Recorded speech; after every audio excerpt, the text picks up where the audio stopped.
That's what I gotta do.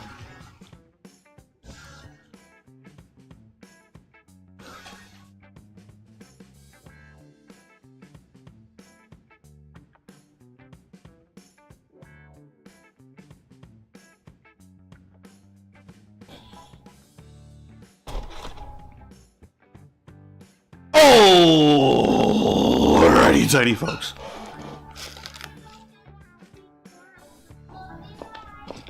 We're back in the garage.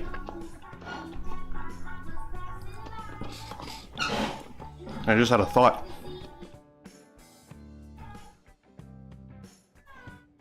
Wait. Can I open another instance of... I can open a second instance of OBS, right? I might not have to do the thing.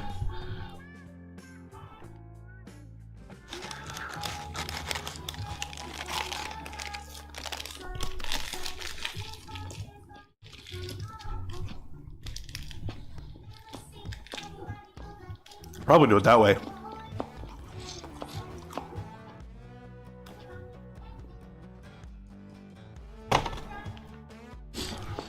See, I don't know.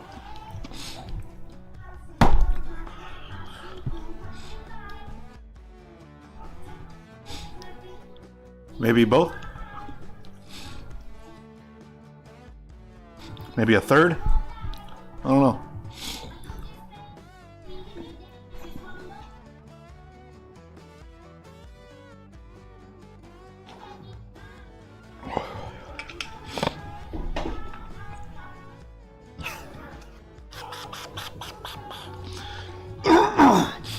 So when I go on my road trip in a couple of days, well, not a couple of days, it's going to be like week and a half.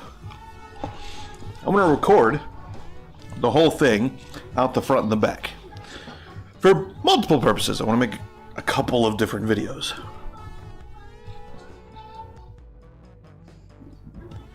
I got to figure out how the heck I'm going to mount the cameras in the Civic. That's going to be fun.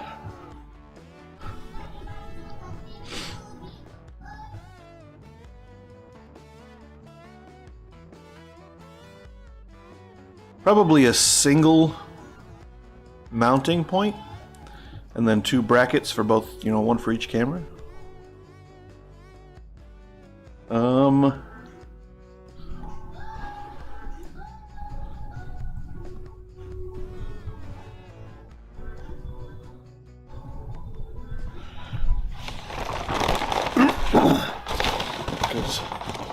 I don't want to record them picture in picture.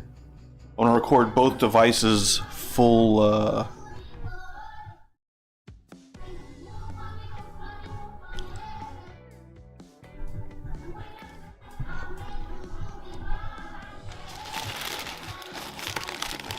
because I want to be able to do, like I've seen some other YouTubers do, where you can move and interact with like the webcam independent of the rest of the video. So you can move it around and expand it, and I want to be able to do that. I don't think OBS has that natively.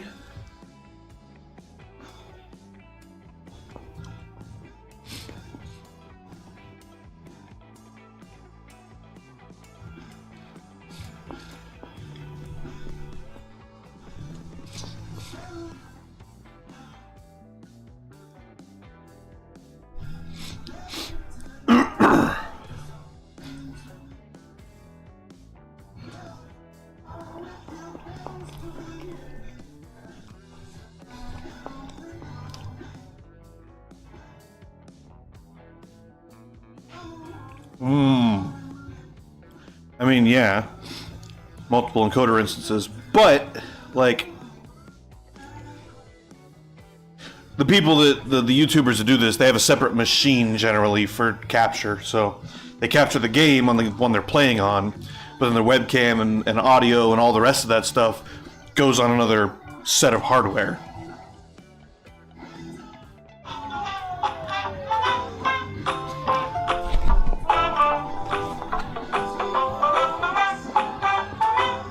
Well, what? Oh.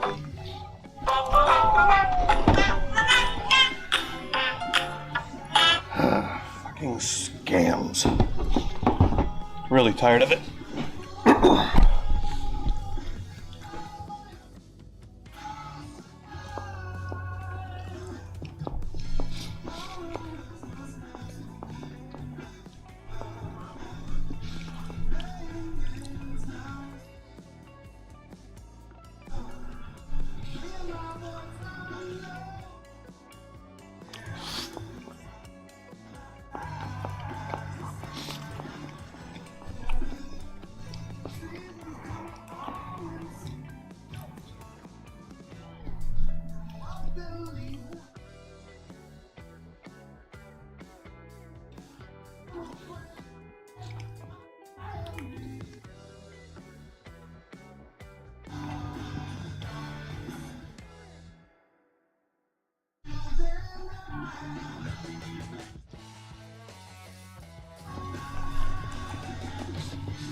Yeah, so it looks like the solution is what I was going to do anyway. Multiple instances.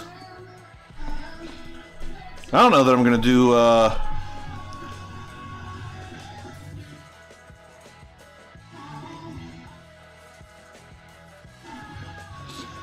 audio. Damn, losing words, man. Tell you what, losing words. See you, Space Cowboy.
Oh. Oh. Really?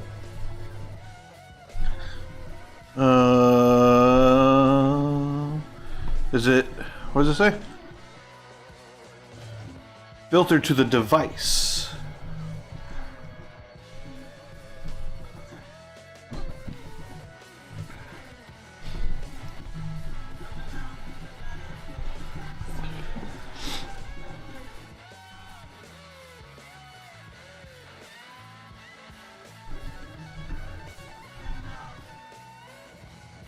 I don't have that. What?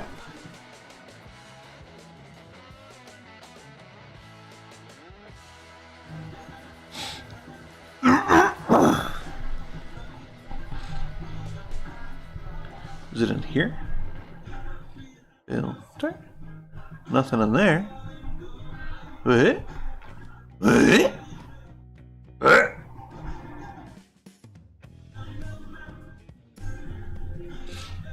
Gimme!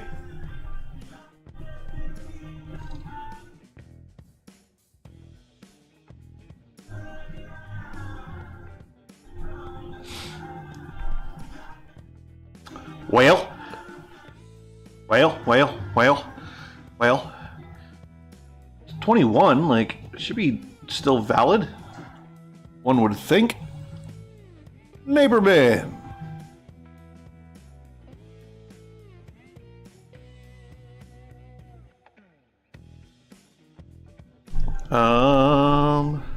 Did this get changed? Okay. Plug in. Bam. Oh yeah, I think I was here before. So I might have to play with this.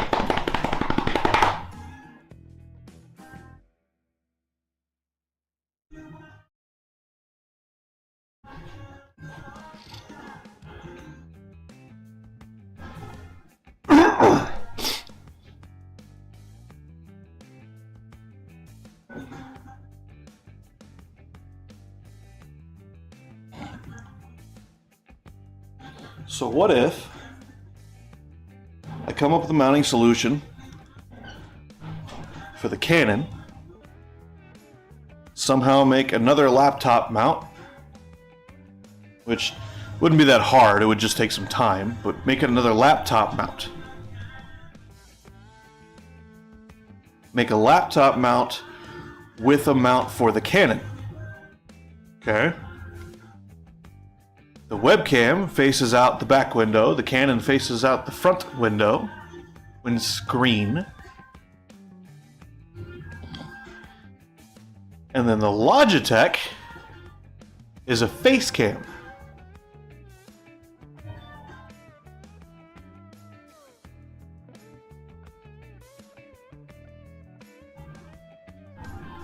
I might could do that.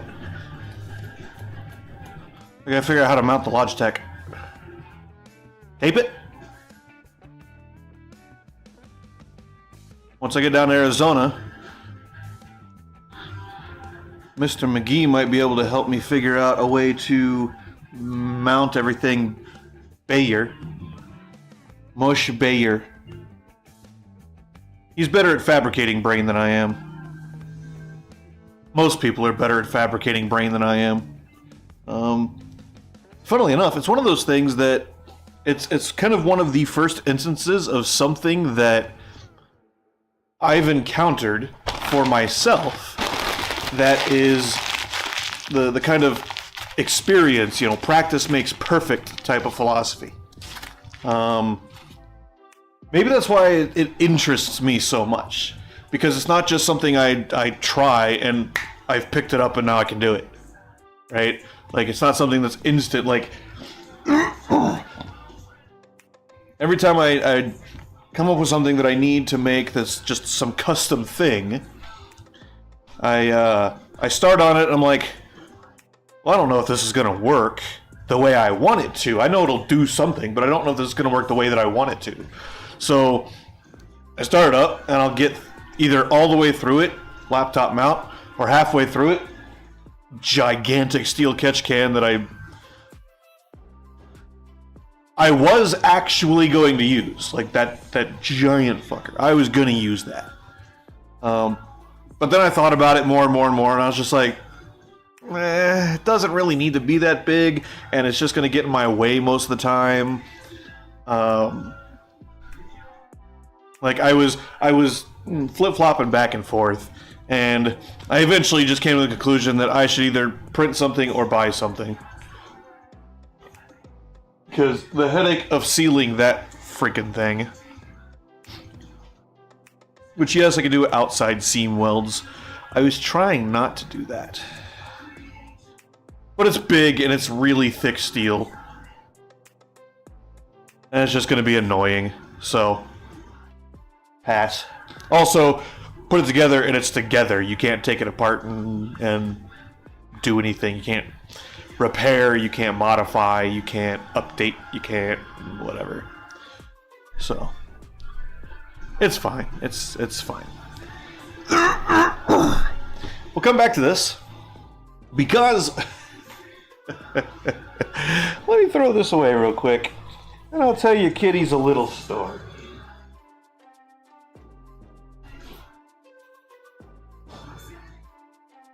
Story time. So, I went through the Ford yesterday, found some things, learned some things, saw some things, looked at some things, didn't look at some things.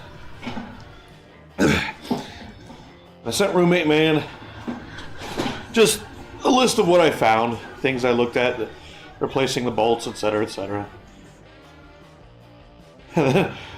He gets home last night and we're talking about it, and he's like, I think I'll just take the Pilot.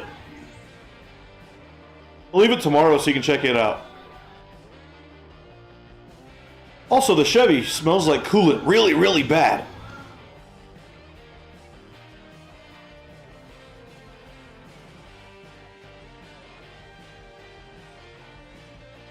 So today,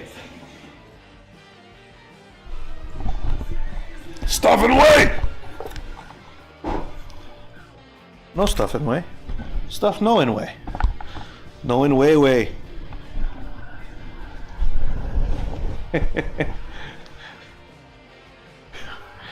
We're going to be going through the Pilot the same way we did the Ford yesterday.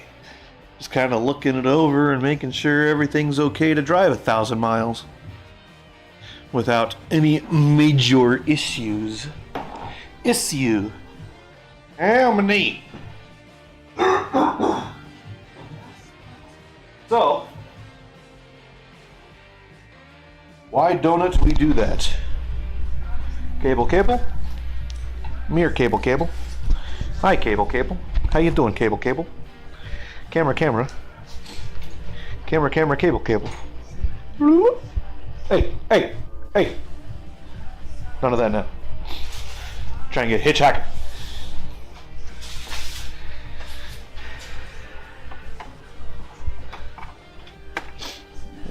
And I did just drive the Pilot around for a little bit. I went and grabbed breakfast in it. Just to, I've driven it recently. I just wanted to make sure there's no funny sounds. Nothing feels kind of weird. I also, where's my,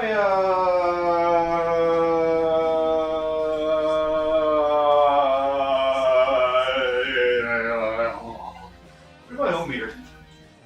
It is in $2. Grab the ohm meter. I want to do a test. I'll do a test check test. I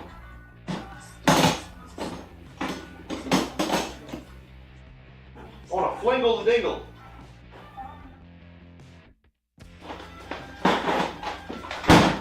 Yes, toolbox. Slam down my test leads. Thank you. That's exactly what I wanted.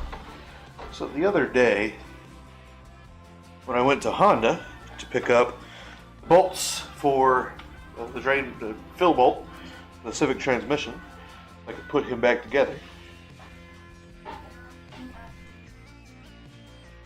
I left the headlights on in the parking lot while I went inside. Headlights on, engine off, mind you. And I was in there 7 minutes, probably. Came back out, turned the key, sluggish start. Right? So, what that means is weak battery. Right? So I did just drive it, so there's going to be like a surface charge on the battery right now, but I just want to check lay voltage right now and see what lay voltage is at. Wow. I really need better leads.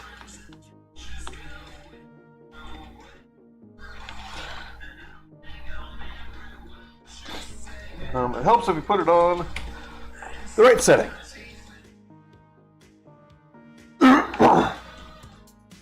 What are we at? Actually, a teensy bit low. Funnily enough. Oh. No, I'm thinking of another number.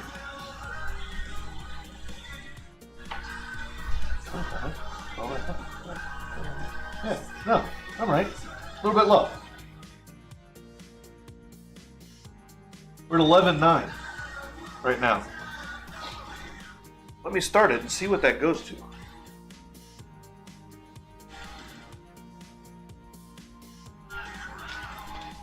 We're redoing this test. So before I do that, let me show you guys. I'll show you guys. You guys want to see, right? You guys always want to see. You love everything I do. So, this guy, lamb, DC scale to 25. Scale to 25, right? DC. I actually said it correctly this time.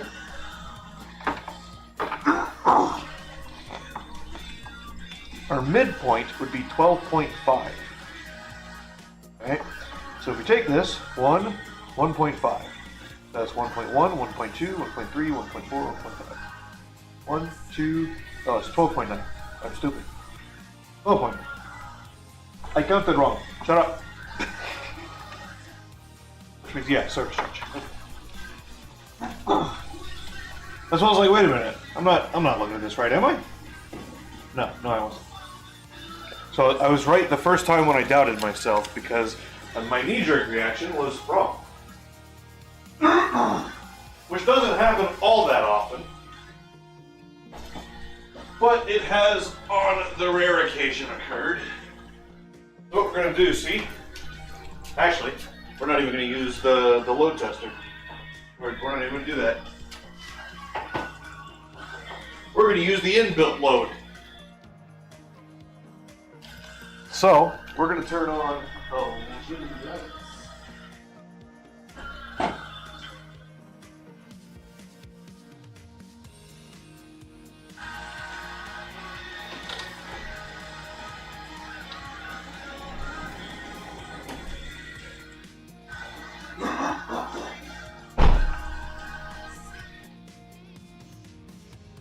Alright, headlights are on.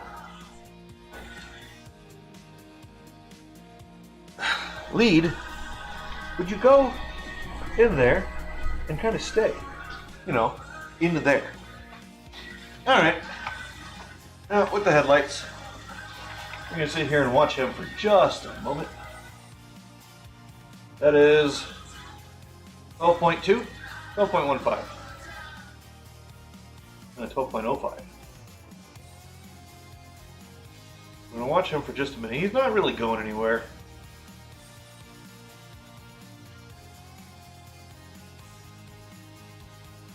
Okay. That's fine. I then wanted to take and do the test that I screwed up in the video that I did last time.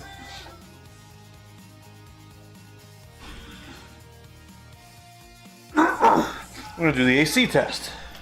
So I'm going to start them up.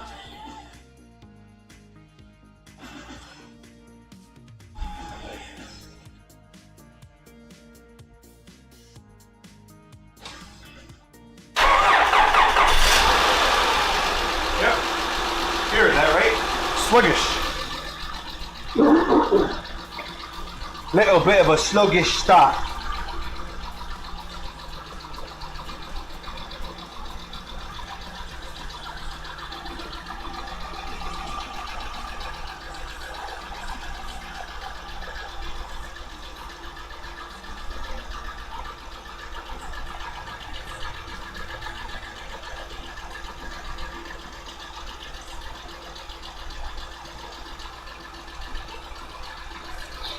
Well, nothing in there.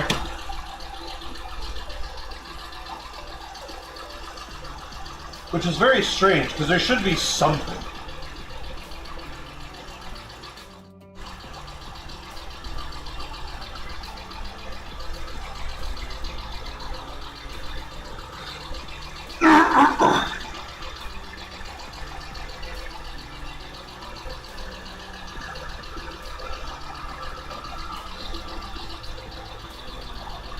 Alternator's charging at 14.2. That's good.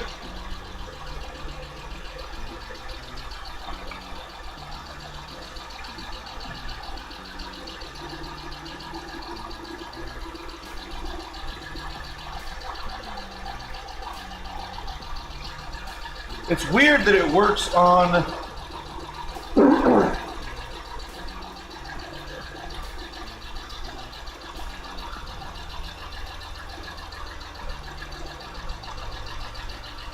It's weird that it works on the 1,000 volts and it gives me something. And that's about what I would expect for a good alternator.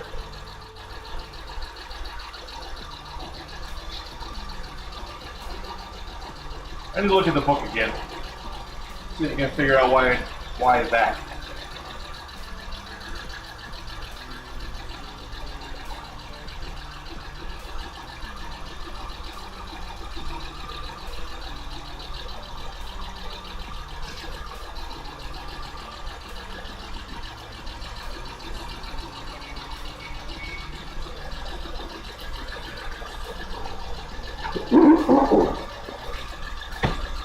Okay, so the battery is weak.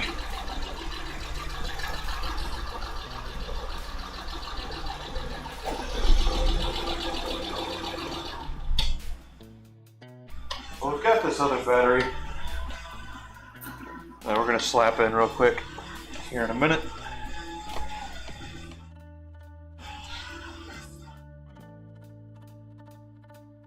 I really just want to check fluid levels and colors. Damn it. It's so annoying.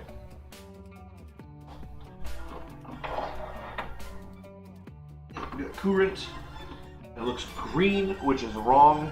It should be blue. Oh, and somebody screwed up the coolant reservoir. Nice.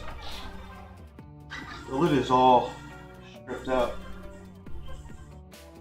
Power steering fluid's a bit dark. Correct level. Belt has some light cracking.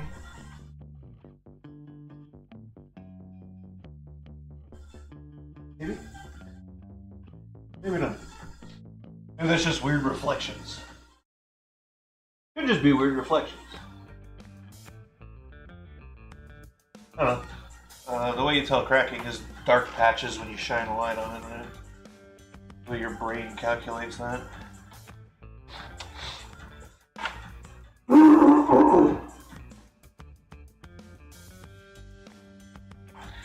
Anyway. That's good, that's good. There's no leaks. Cooling system is pressurized, so we're not going to open the thing. But the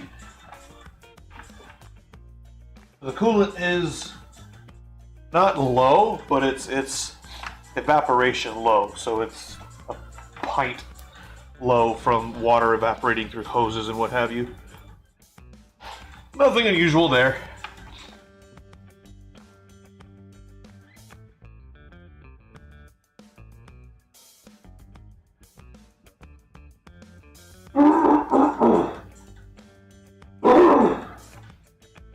I despise that. I really, really do. Grab a brand and check the oil. Yes, the floor is exactly precisely where I wanted you. Thank you.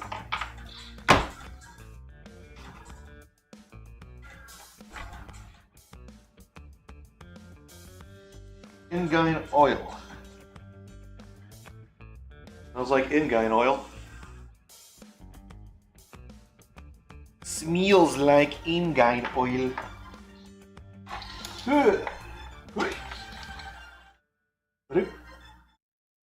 A little bit dark, but the level's okay. Of course, it's a Honda, which means this engine would be fine on half a quart of oil. Honestly, you can drive it on the highway like that. Ask me how I know. The answer is because I've done it. Make sure there's no... What the hell?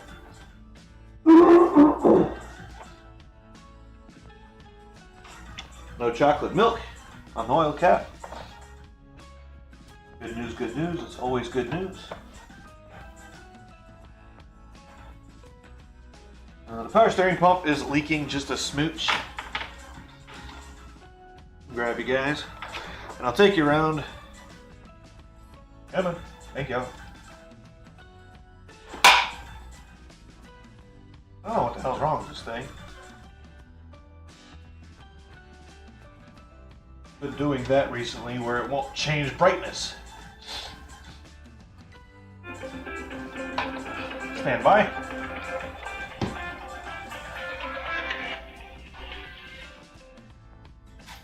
Yellow. That's me.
What's riviting?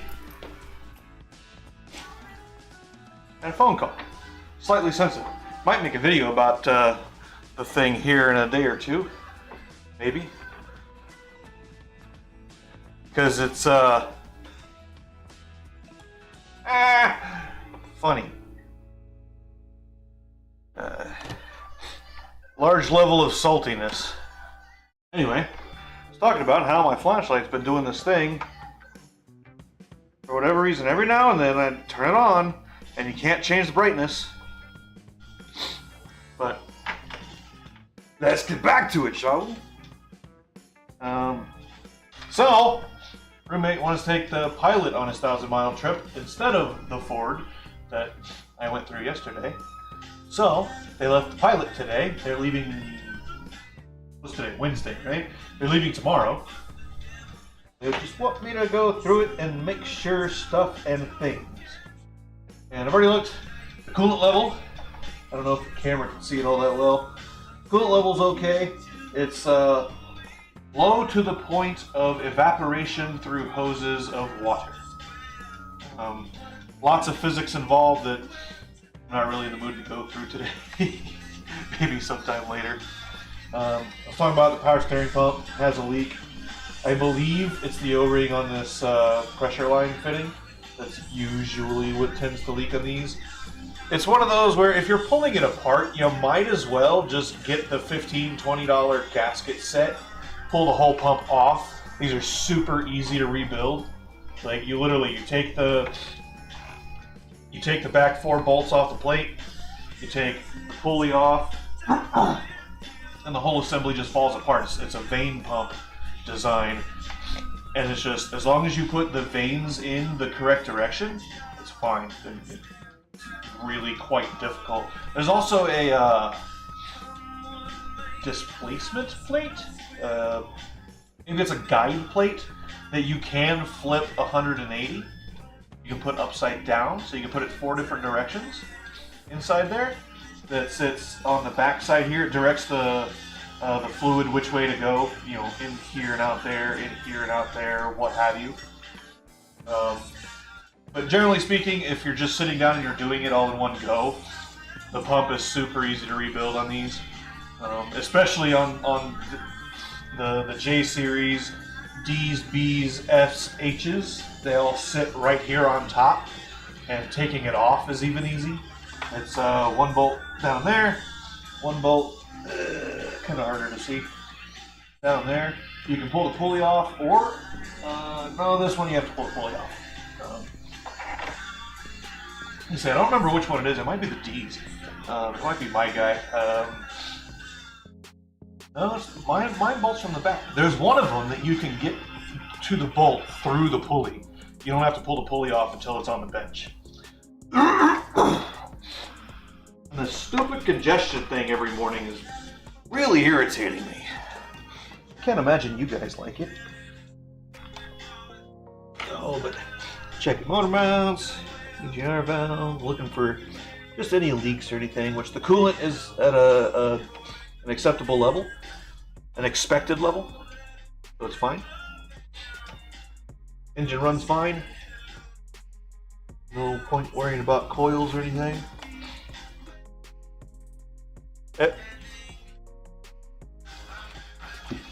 Brake fluid is kind of darkish. Is there? Yeah, there's brake fluid in there.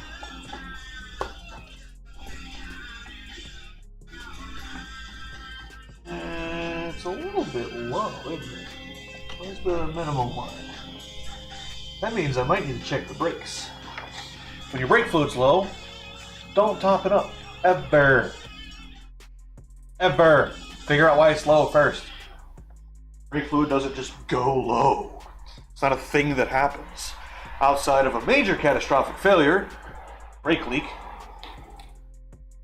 which even a tiny leak is a major catastrophic failure. Don't, case in point, I don't drive the Accord because the brake line's leaking.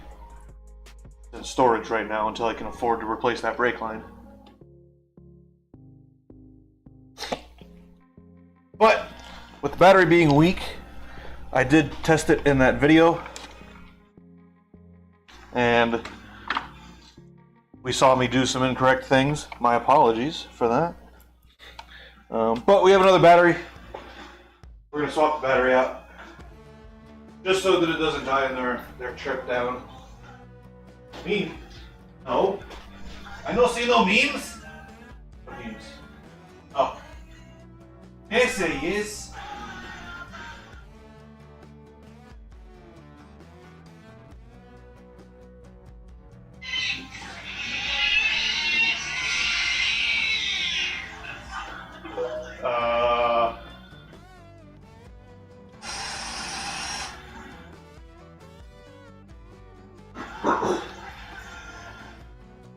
Yeah, those I don't like. That was just fucking annoying. Seriously. Honestly and truly. Like, when people just make, I don't know. Ratchet.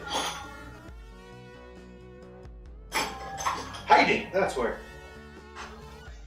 When people make things simply for the sake of being annoying, really? Not my thing. Not something that sparks joy. I can do it! Oh, maybe I can't do it.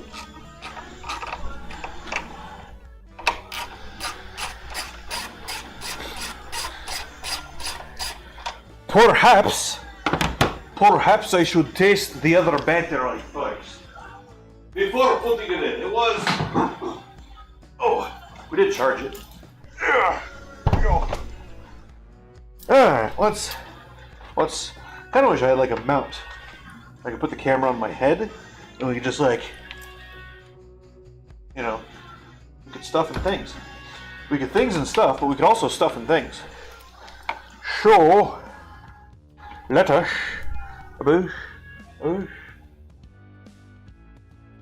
They're too far away!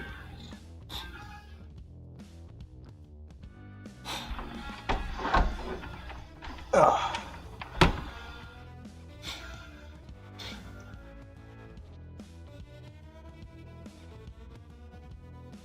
Oh, 7.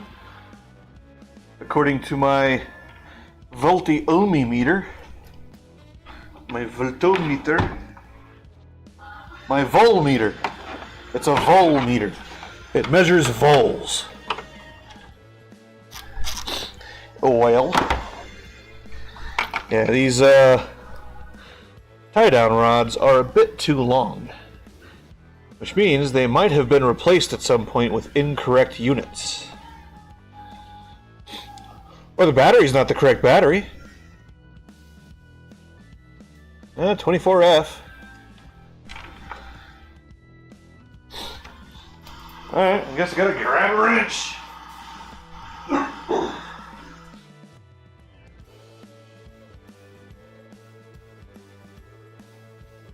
Well, see, I don't have an impact, so I don't use an impact. So I don't even know what that's like. I mean, the rust falling in face, yeah, that's... Mine's not rust, though, it's just dirt. I'm not going to say I'm new to rust, necessarily, but I've not done a bunch of stuff with very heavily rusted vehicles. Most of the stuff I work on tends to be a little bit newer and in slightly better shape.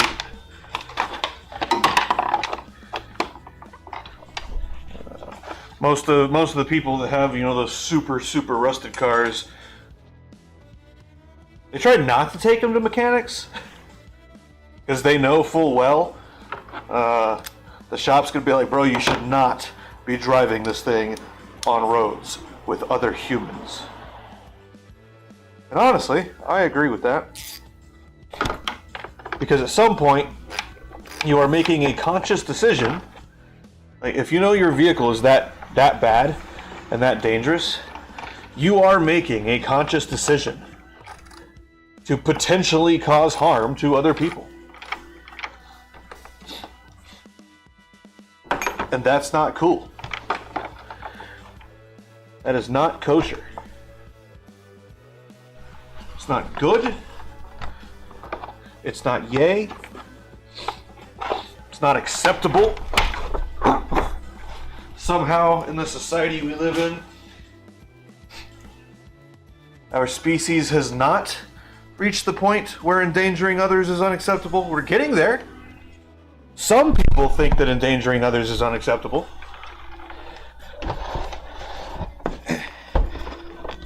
Why does this battery feel heavier?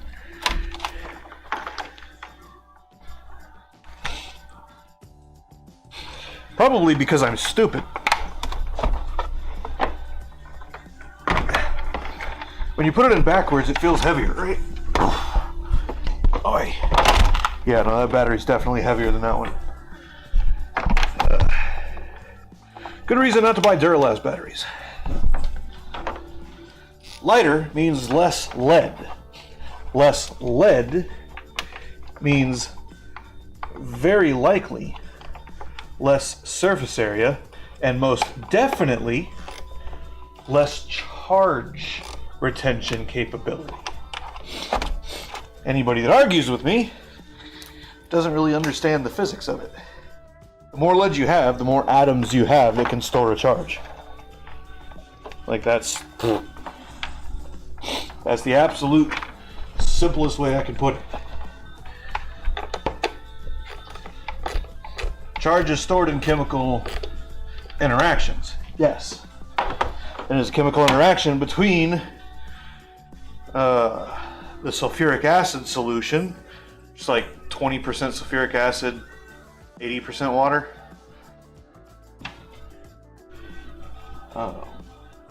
And the lead, which you then get, lead sulfate and lead oxide, I think, something like that, as the reaction proceeds.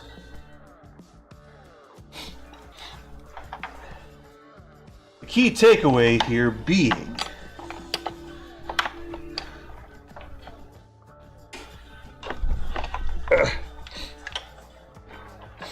that you do have electrons that will rest in the lead.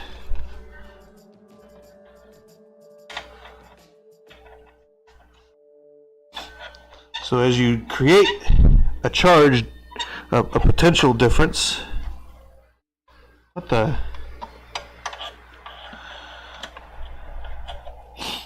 what?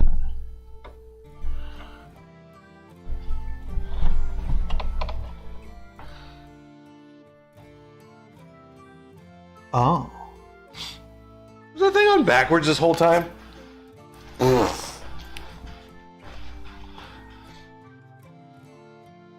Anyway, as you create a potential, some of those electrons are going to move. Many of those electrons are going to move. I need a flashlight.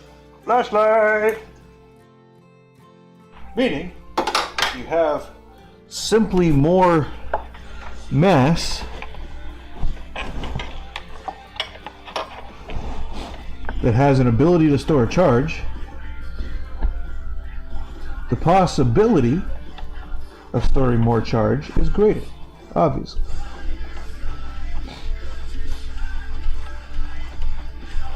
So, more lead, higher capacity, sort of.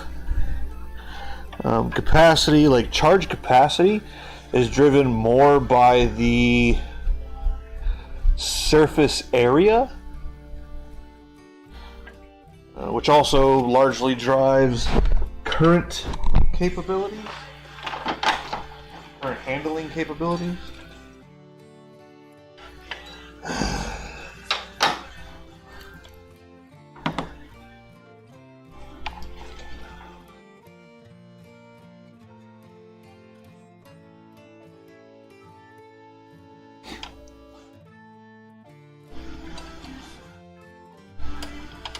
But more lead does mean better battery. So those Costco batteries you guys are buying that weigh like 4.5 pounds, they ain't good. They'll do a thing, not for very long though. Can't tell you how many Costco, Walmart batteries I've replaced with people like, well, I just bought this 3 months ago. Oh, well, you got your money's worth out of it, didn't you? You get what you pay for.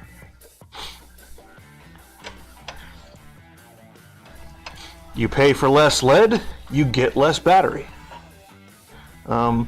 Which becomes more evident off. Come on. What the hell is wrong with you? Jesus. Anyway.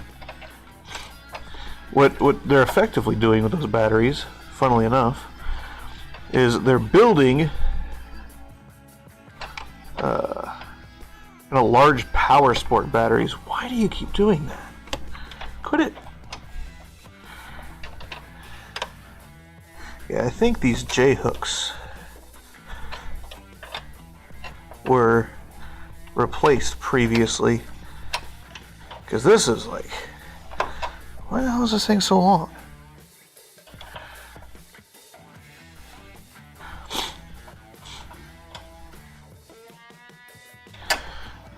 Would you quit? Of course, you can't get a socket on here because, well, they didn't cut it down to size correctly. Who'd have thunk it? Somebody doing something they have no business doing didn't do it correctly.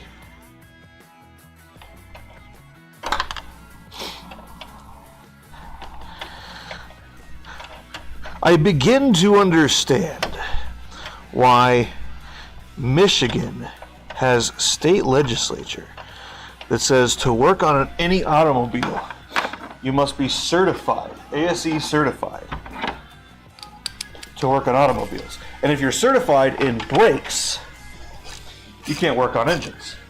If you're certified in engines, but not transmissions, you can't work on transmissions. You can get licenses you do possess revoked. You can get fined very heavily. And I think like multiple offenses, there's jail time? Something like that. Like it gets pretty severe. I don't remember exactly.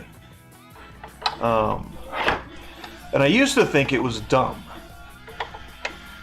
But the older I get, the more I see that you should not let the monkeys touch your machines.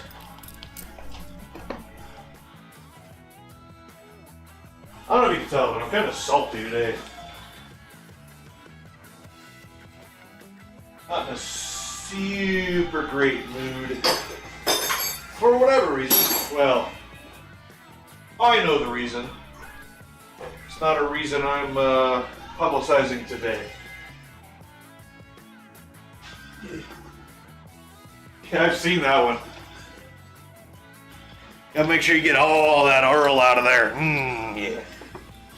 Just squeeze it. Oh. What amazes me, I think that image has got to be faked. Because there's no way that ceiling is withstanding the force it would take to crush a car in that manner. I don't care how small or tiny that car is, like, there's no way. Because that the beam on the top of the lift isn't even damaged. And you know what that beam is made of? 3 or 4 layers of tinfoil. They're like 14, maybe 12 gauge steel most of the time. They're real thin. Because all they are is like hose track or cable track or whatever. Or like the lock. And if you have like, some lifts have multiple hydraulics. Some lifts, I've seen an electric lift. There's 2 motors before. So yeah, that's all that's all that beam up top is for. It's not structural in any way. It keeps the 2 tops of the post from doing this a whole lot, but all of your force goes straight down the posts into your concrete. So like that beam doesn't take any force, so it doesn't need to be heavy duty in any way. You could probably pull it off and put it, like set it up on an angle on a pallet or something and jump on it and bend it. Just a man. A hefty woman might be able to do it too. I don't know.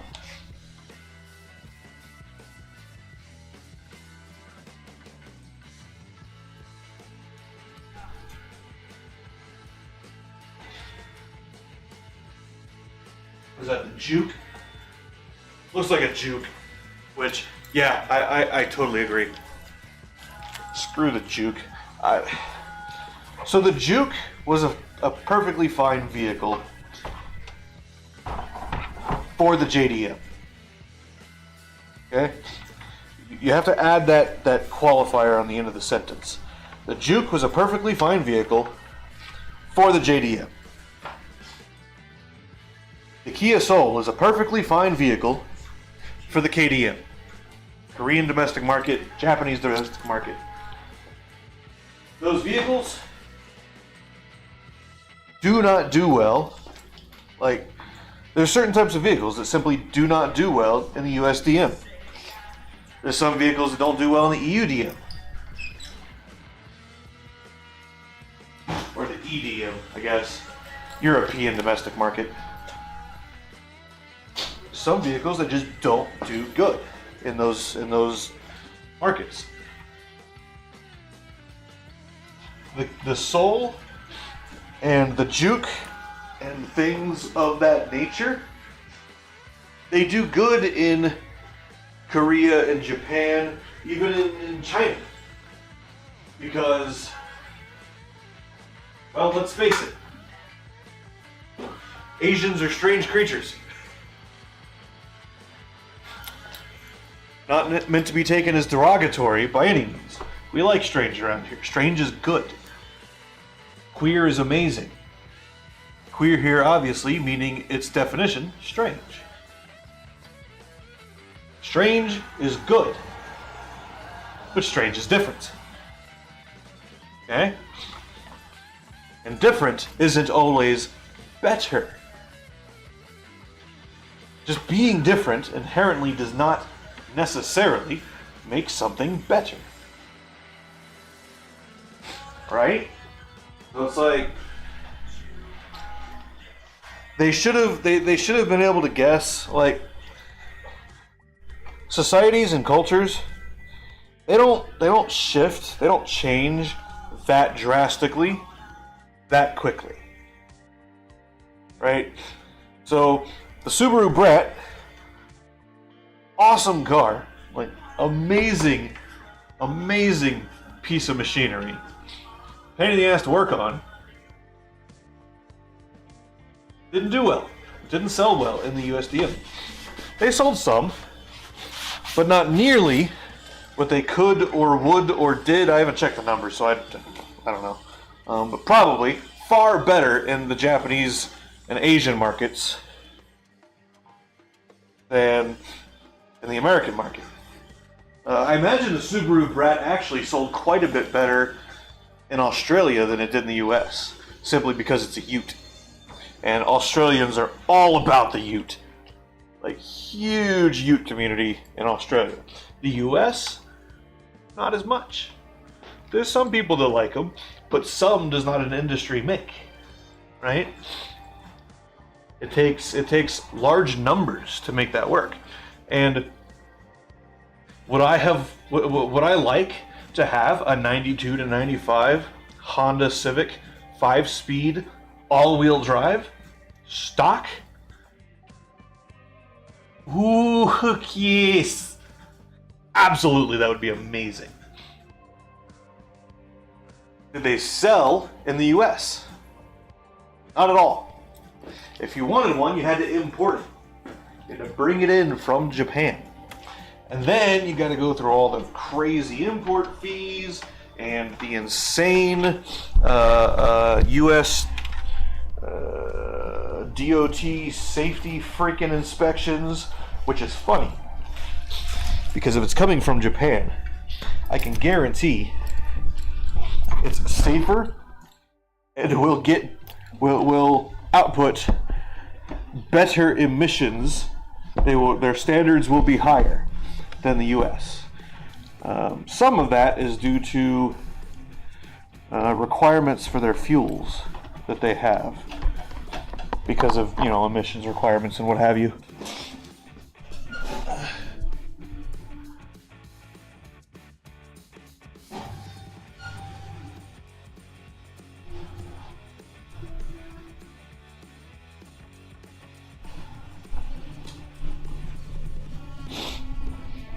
Oh, hey! I've got to type real quick. Give me a moment. Because I do suffer from the standard human affliction of can't really type and speak at the same time. My Broca's area is not large enough to multitask, apparently.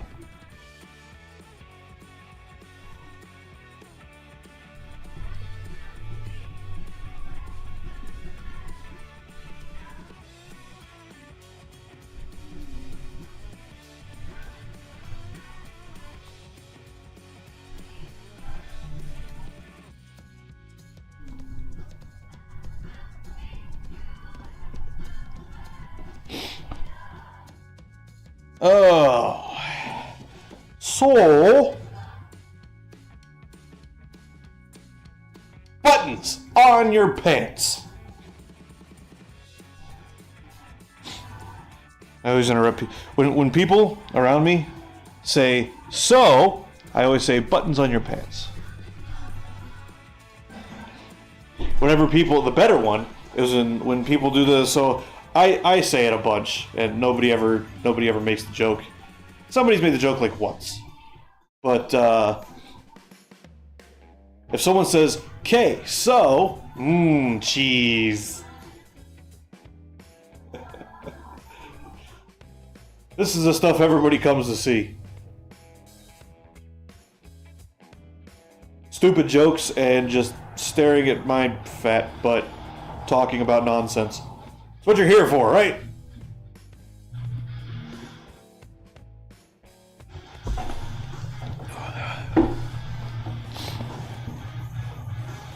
Oh yeah, I gotta check the brakes on the pilot.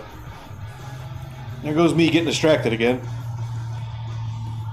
Since I already brought the cables and everything all back over here to the laptop, I'm not gonna take you with me. I'll turn you around though, so you can watch out the door while I go and I'm just gonna inspect through the wheels. It's not gonna take that long. I just want to look and see if there's 1,000 miles worth of driving left on the brake pads. Large grooves in the rotors, anything like that. Could use an alignment. Got some wear on the tires.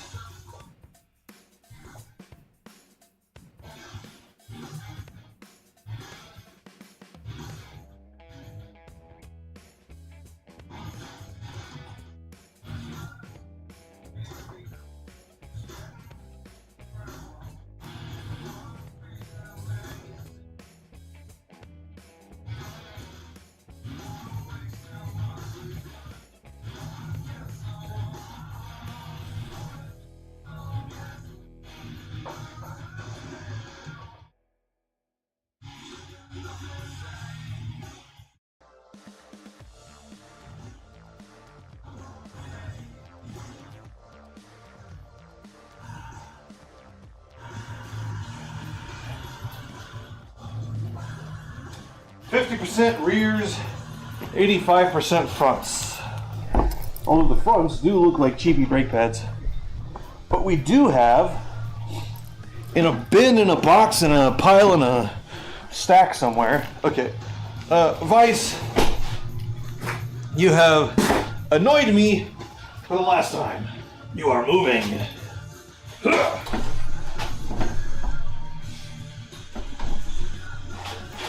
Oi. Yes, I could move the chair out of the way and make this easier. Shut up. You don't know me. Tell me what to do. You're not my dad. Hey. Cable. Yes, yes. You want to be on the floor. I understand. You may be on the floor. It is allowed. Okay. Tell you what. Tell you what. I'll tell you what. What?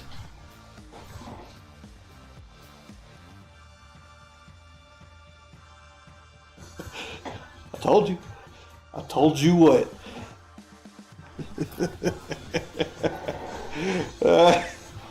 I crack me up.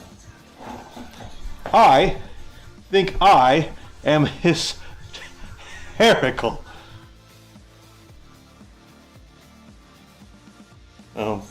Yeah, pulling Discord back up and getting back to the juke. The juke was just ugly. It's not a good looking car. It's like the Pontiac Aztec of Japan. Right? It's just ugly. Some people liked them, and those people are wrong, clearly. And I mean, the underpinnings were fine. It was the Nissan Juke 2.4, 2.5 Nissan 4-cylinder that powered the thing. It's an Altima, right? It's an Altima that someone allowed a 2-year-old with multiple head injuries to make a drawing of on the refrigerator, and then they actually built the thing. That's what it is. I don't know if you guys have realized this. I say a lot of inflammatory things. But the whole purpose of those things is to portray kind of that extreme concept of just how quite bad this is. If I tell you, oh, it's bad, like, you know, most people aren't just like, most people don't. So when it comes to language, likes bugs. I don't know, I'd say spiders. Like, it's got the Four Eyes thing kind of evolving into more. And here's a funny, actually. Do you know why the the lights on the top of the front are shaped the way they're shaped. Yeah, same thing. Do you...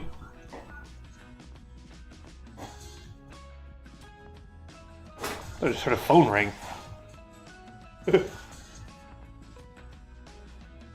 Nope, not me. I mean, in the USDM, right? So, here. Look at this. I'll show you a thing. Oh, it was the chair.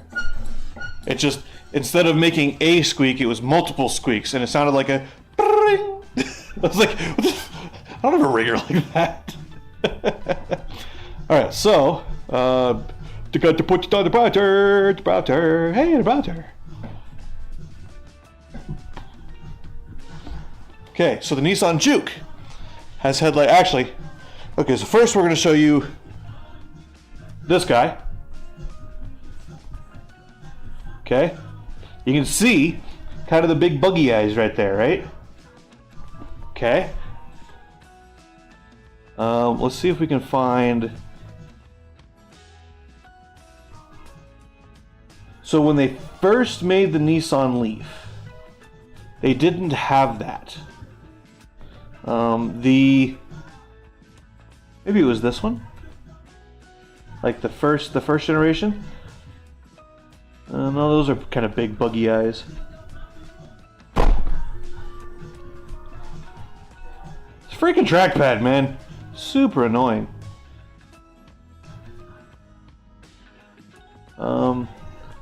Not really finding an image of like the first gen without those headlights. So the first gen that shipped, and maybe it's because I'm in English in an American browser. That's probably what it is. I don't think we ever got that one. I think we started with the second gen Leaf here in the U.S. Could be wrong. Someone maybe will correct me later. But okay, anyway, so you saw, you know. Thank you. Christ. So you see, you know, the biggie buggy eyes there, right? They stick up quite a bit out of the body. Okay, so there's a reason for that. And it's actually quite a good reason. It's dumb. Don't get me wrong, it's dumb. It's classic Nissan. But there's quite a good reason for that. So when they designed the car, it is full electric. The Nissan Leaf is full electric, which means you get no engine noises inside. With full electric cars, I'm sure you've heard about new tire compounds, new braking compounds, new all kinds of stuff that these companies have designed to try to reduce other noise. Because when you remove the engine noise altogether from the underlying audio field inside your vehicle, you're left with road noise, suspension noise, wind noise, all this other types of noise, and those noises tend to be of a higher frequency and more irritating to your standard human model. The tires were okay, brakes were okay, the suspension was okay. The wind noise on Gen 1 was not okay. People were complaining. People that complain about their cars being too loud have no business operating cars, or owning cars, or being in a world with cars. That's what I say. Give them a pedestrian life. Send them to the Netherlands. Be done with them. Honestly, the Netherlands wouldn't want those people anyway. People were complaining about the wind noise. So Nissan took a couple of the models, put them on some road tests, and oh yeah, the escapes were bad. No body insulation, no NVH at all, and just the crappiest Firestone tires you could possibly put on them. Right? Those were loud. What Nissan found was that So in the mirrors, you have folding mirrors, so you can go through like car washes, or you can go through smaller areas, you can fold them in, or if you hit something, they'll fold in and not just fall off, right? So it's multi-purpose. In that, let's go back and take a look. In that, you can see there's a gap right here, right? Almost every car on the road has mirrors like this. It's a mirror on a stalk. It helps move the mirror a little bit further out from the body so you can get a slightly better angle behind you. I don't feel that it's worth it.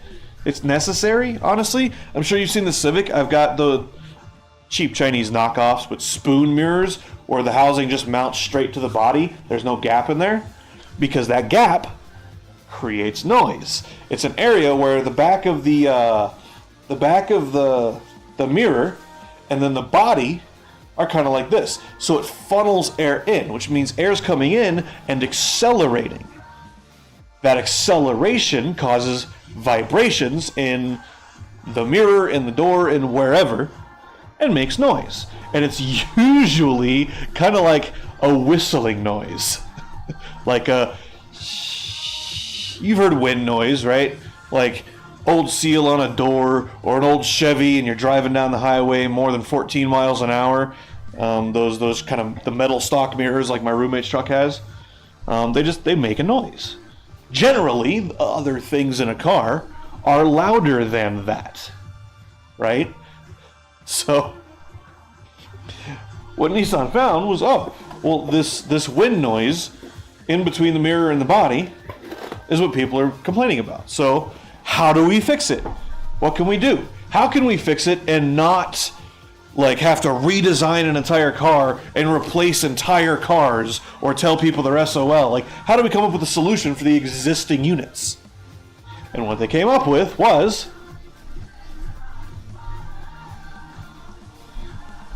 Biggie Buggy Eyes. So it's kind of harder to see. Let's see if we can get this guy. Ah, yes. So low res image. Okay, so you can't really see it all that well. But you see, so the top of the headlight housing comes straight over like this, and it drops down. You see kind of a ridge here, right? Like this little shape. So the owner of the van, right, the minivan, the Caravan that I've been working on the channel, she has this car. She has it's a 2012, 2011. It's this model, whatever this model is. And you look at the headlights, and this ridge is fairly pronounced if you're looking at it from the side. I don't know if we'll be able to see that in an image. How about we do this? See if we can get a better image of it. Just the headlight. Side view, side view, side view, no side view. So about right here, so you see that shiny mark in this image? That shiny mark is that ridge. So it's flat about right here. Right here about is where that ridge starts. And it's kind of light, and then it gets really pronounced right here. And then it comes up like that. And it comes, and it wraps gently up the body and back. And then if we go back and we look at the body, you can see that ridge comes back right here with this big kind of bulbous area coming back right here. The headlight moves air around the mirror to reduce the wind noise in the car.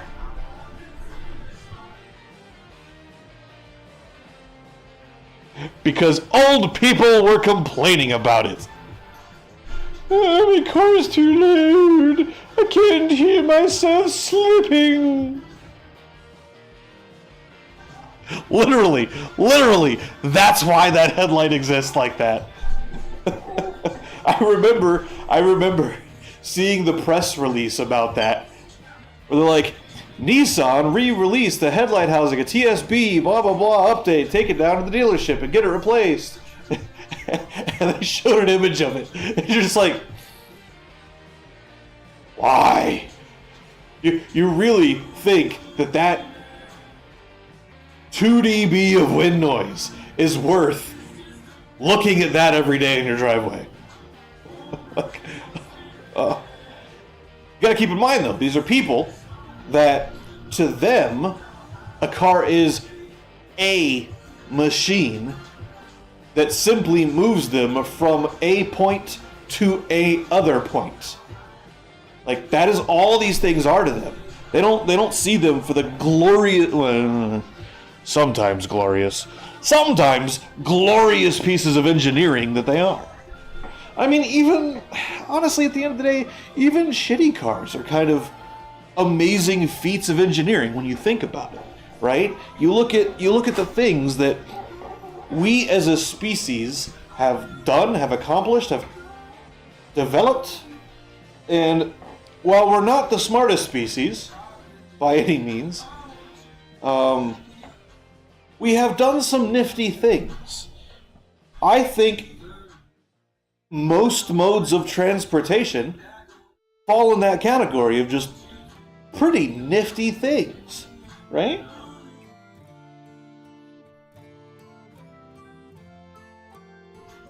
And when you sit down and think about it, our entire civilization, everything that our species has done, everything. It's funny, I've said it, I think I've said it before. Humans don't come up with anything. We have never come up with anything on our own. Not a single time. Never, not once have we ever come up with something on our own, right? We take things that we see around us and we modify them to make them slightly different. Cocaine is a plant. Cigarettes, plant. Various plants, actually, because the paper comes from like trees or whatever. Gasoline comes from the ground, right?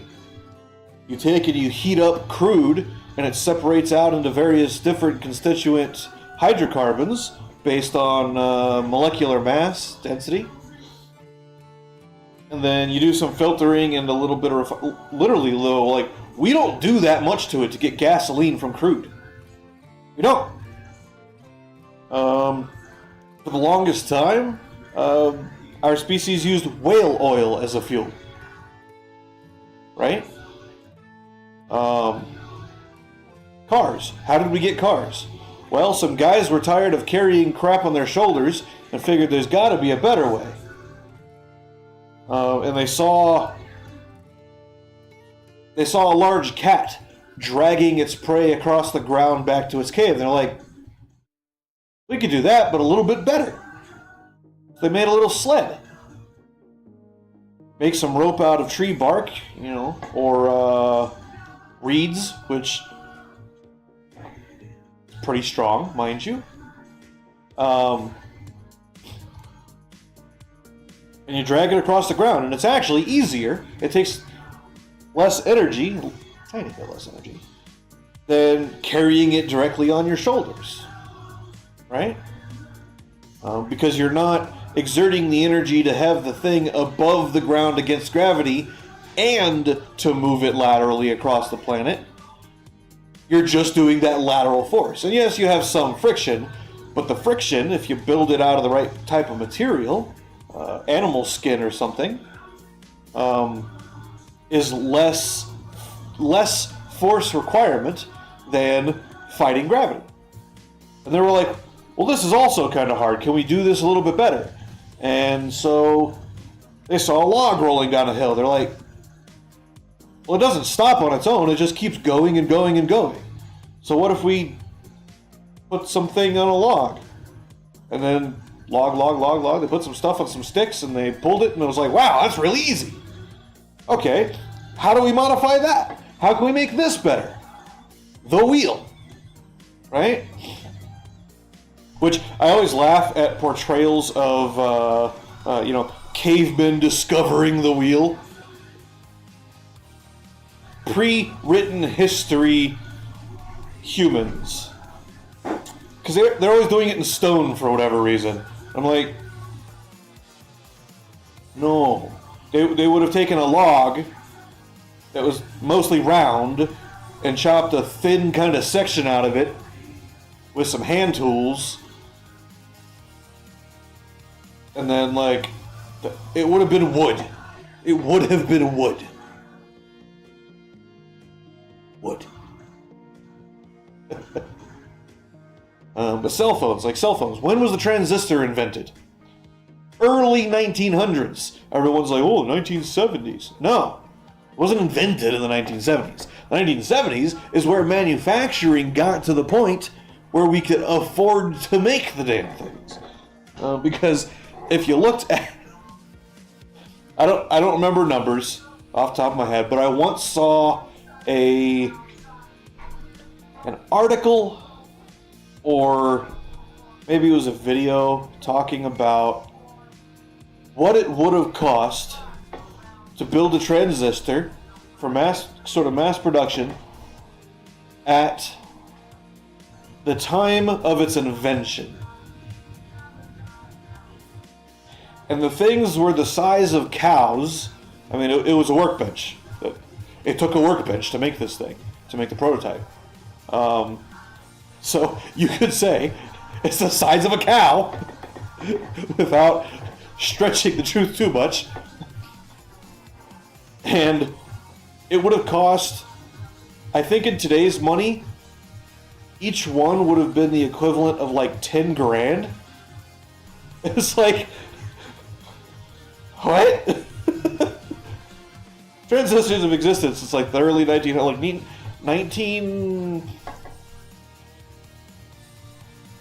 I want to say it was somewhere between 1905 and 1920. I don't remember exactly. 1917 maybe, I don't know.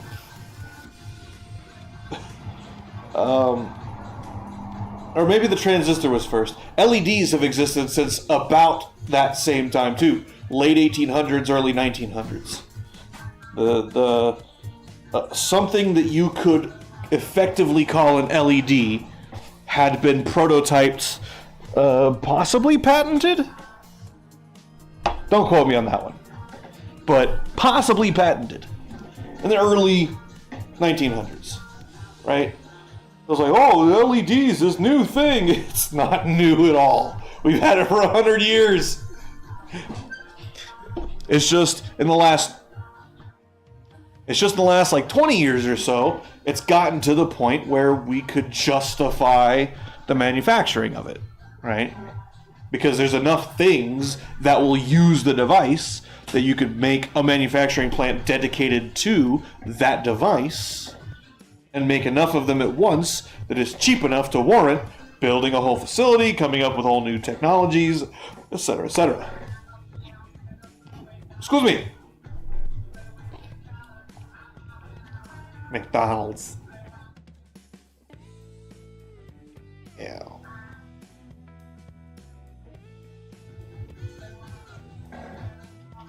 No. I just had a funny thought. Let's talk about conspiracy theories. You want to talk about conspiracy theories? I don't really have anything to do today, honestly. I could build my little power adapter thing, but I figured I'd do that Saturday.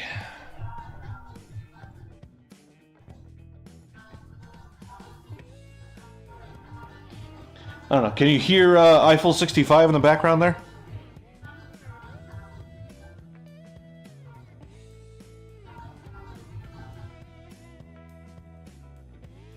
It's over now. You missed the whole damn song, man. Ooh, the Dead South.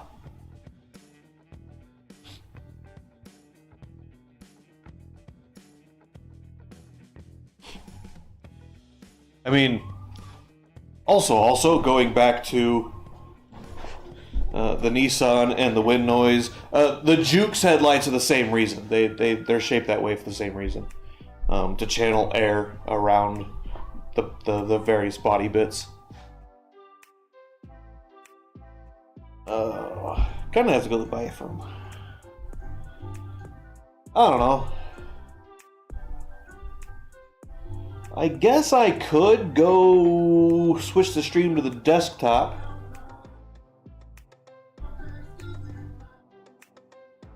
And maybe catch can cup holders?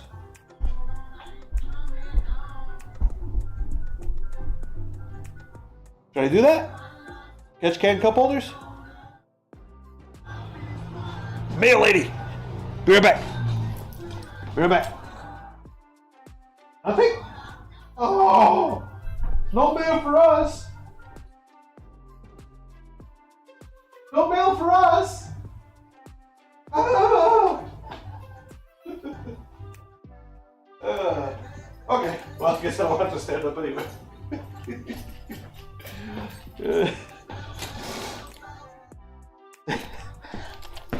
Oh, since I've been here, every time she pulls up, I try to get out there and grab it from her.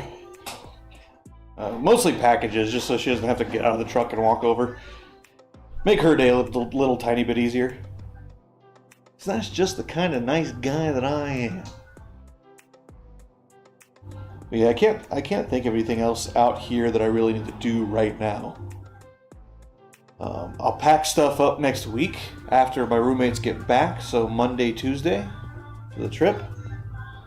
Probably head out Wednesday, Thursday. And I should probably head out in the wee hours of the morning and drive during the day as much as possible. A, because I have no HVAC. And driving during the day, you get the benefit of sunlight, but it's cool outside. So, if it gets warm, crack the window. If it gets cold, roll the window up. You know. Because without HVAC...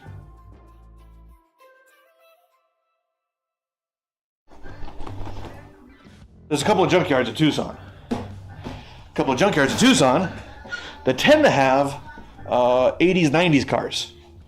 As opposed to 2020s cars.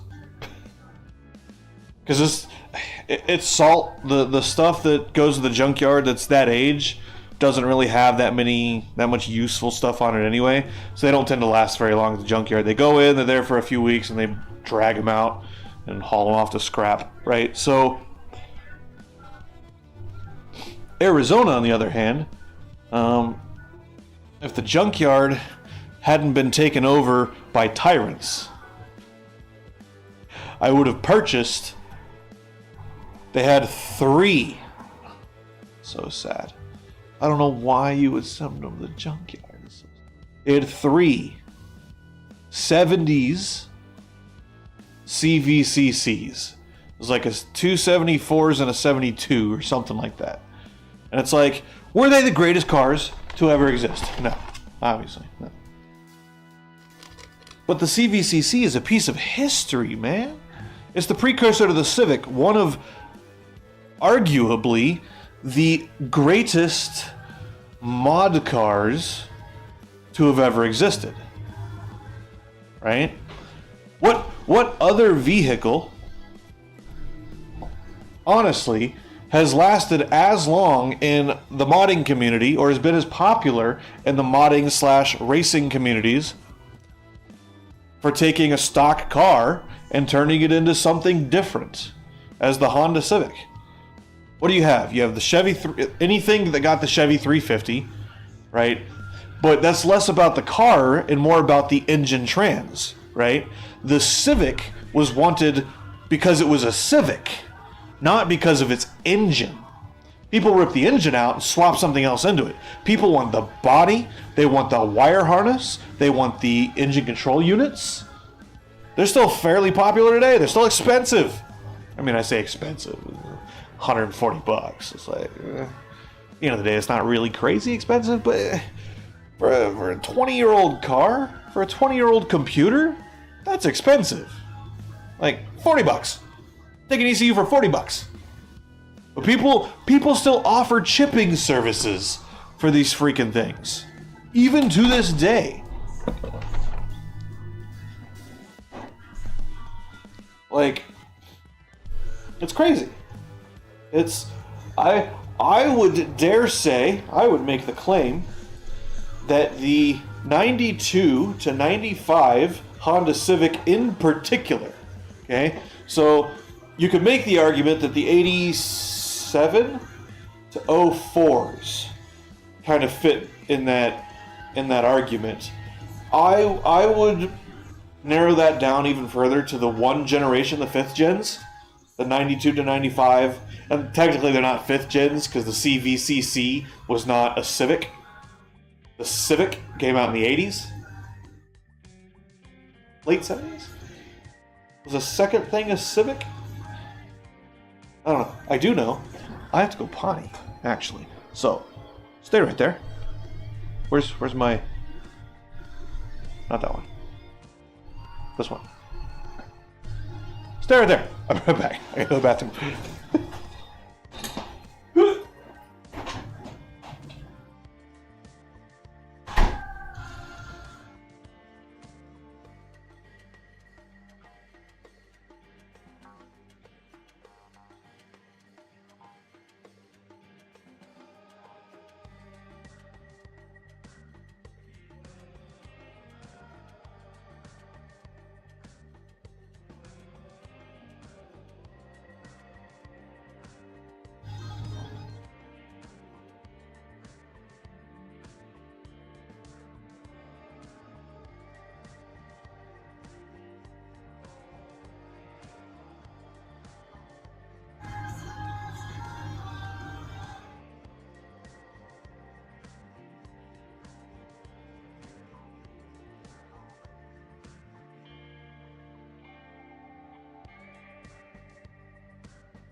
Okay. So, buttons. Boosh. I don't know. I guess the question is, do I want to... Do I want to do some FreeCAD stuff? Do I want to keep doing... I'm fixing the audio in a bunch of video files. And it's a slow process because it takes just processing time. My hardware is kind of older-ish at this point.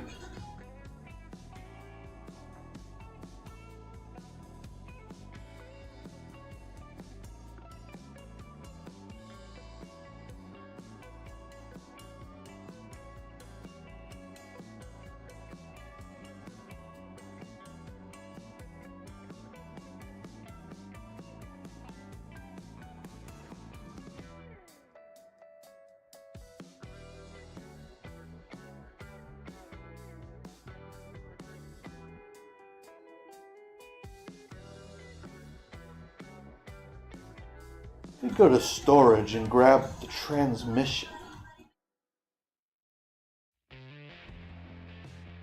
Actually, before I do any of that, what I should do is wait until after I get back from Crapazona.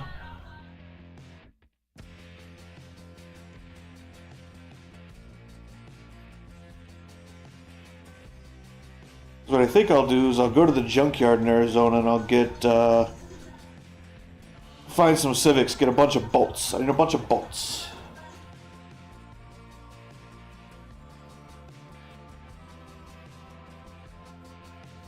I think that's what I'll do. And if I can find some... If I can find another engine, grab a crankshaft. Or just grab a short block. Be like $100 or something, I don't know. Depends on the junkyard, really. I go to the one on...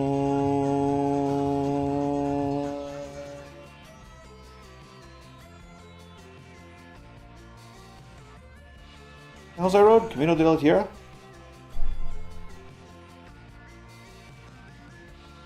There's one off Ruth Ruff in Tucson.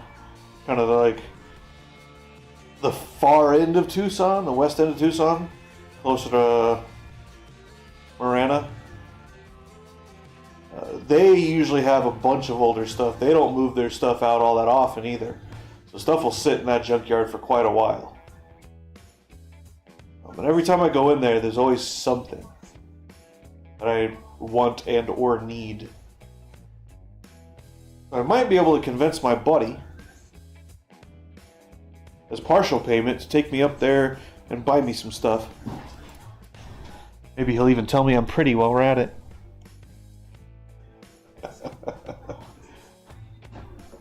I just gotta... Well, actually, I don't have to make sure I have enough room.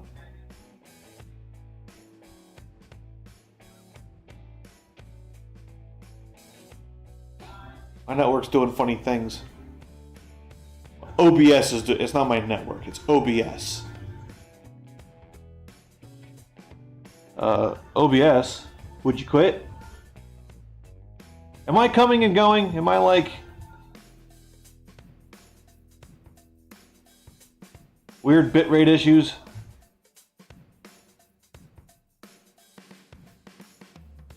What the fuck are you doing?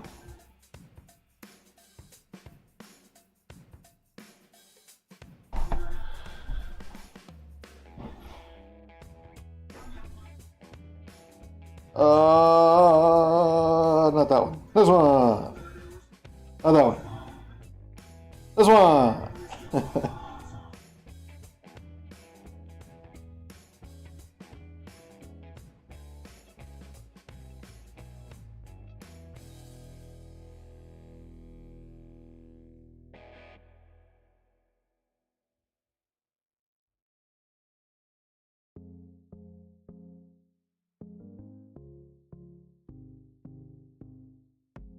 Okay. So this and the laptop are on the same network.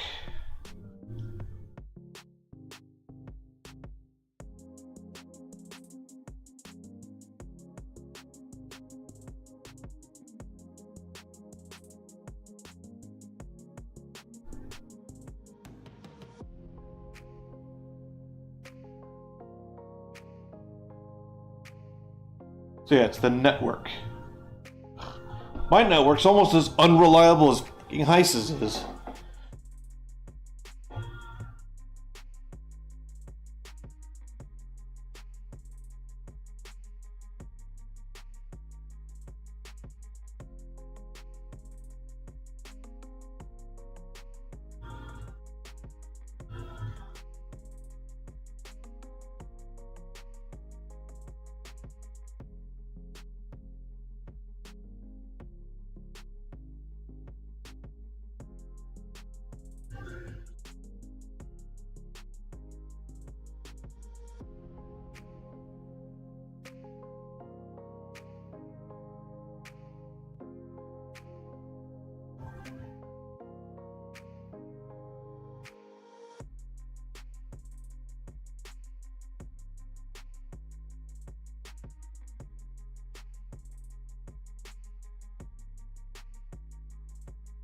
There's gonna be a lot of noise around here too.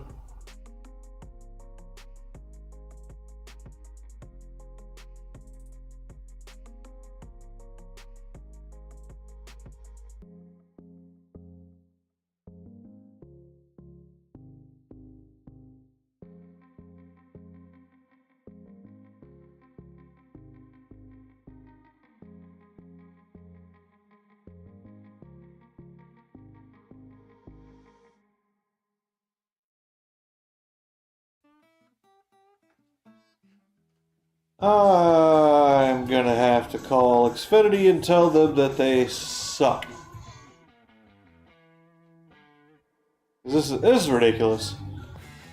It's like every 2 or 3 days with this. Like, oh yeah, we're laying down lines and updating. They're called patch cables. You patch the system that you're upgrading with a temporary upgraded part until you've got the upgrade in place and functional, ready to go. And then you have minutes of dropout as opposed to days of spurious connections.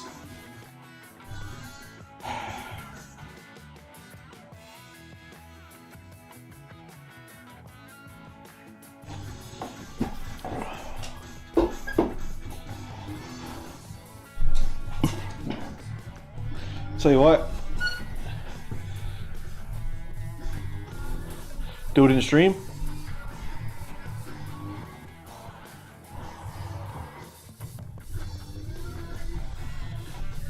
Yeah, because Xfinity is Comcast, right? Yeah.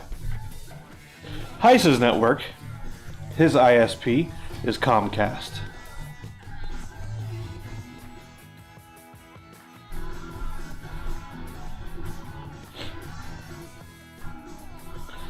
So it's not just me in this area, it's the whole freaking region, because he's in Colorado. He's 1,000 miles away from me. And his service sucks like this.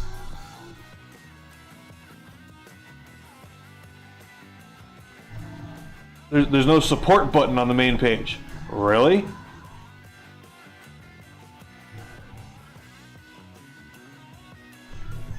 There's no support.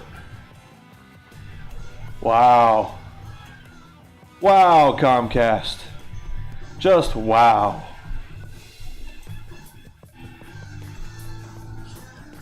Oh, 10G network. Okay.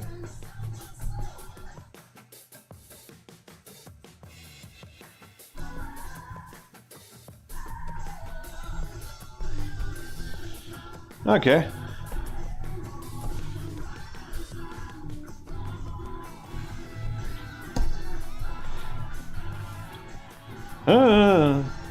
Main site /support. Oh, wow, yeah, maybe you should have the support link on your fucking homepage.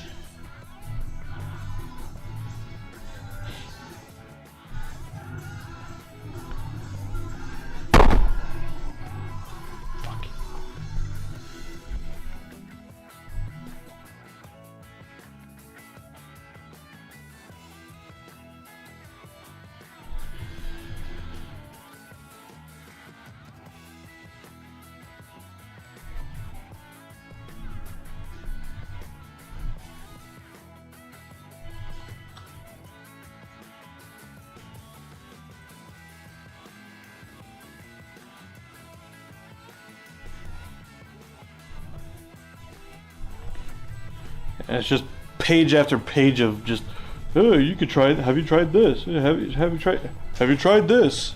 Have you tried this? No, it's not on my end. It's your end. How do I complain at you and tell you you've done it wrong?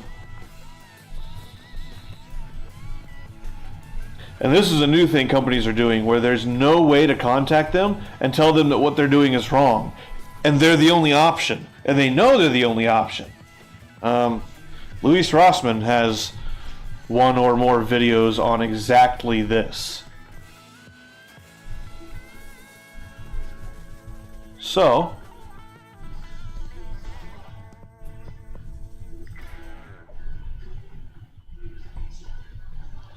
customer service, phone number.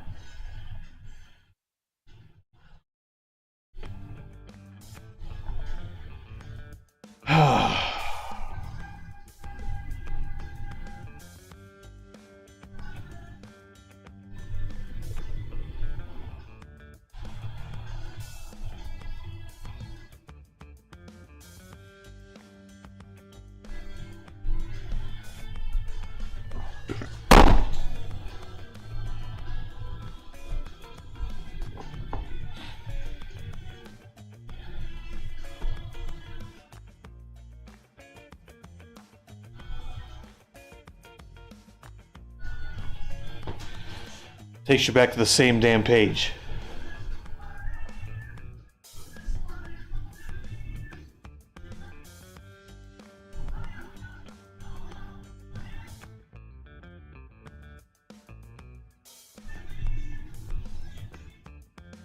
I'm not gonna fucking chat with your bot.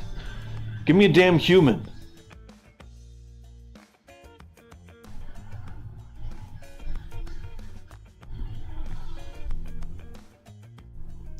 It's their hardware, their backbone and their freaking hardware.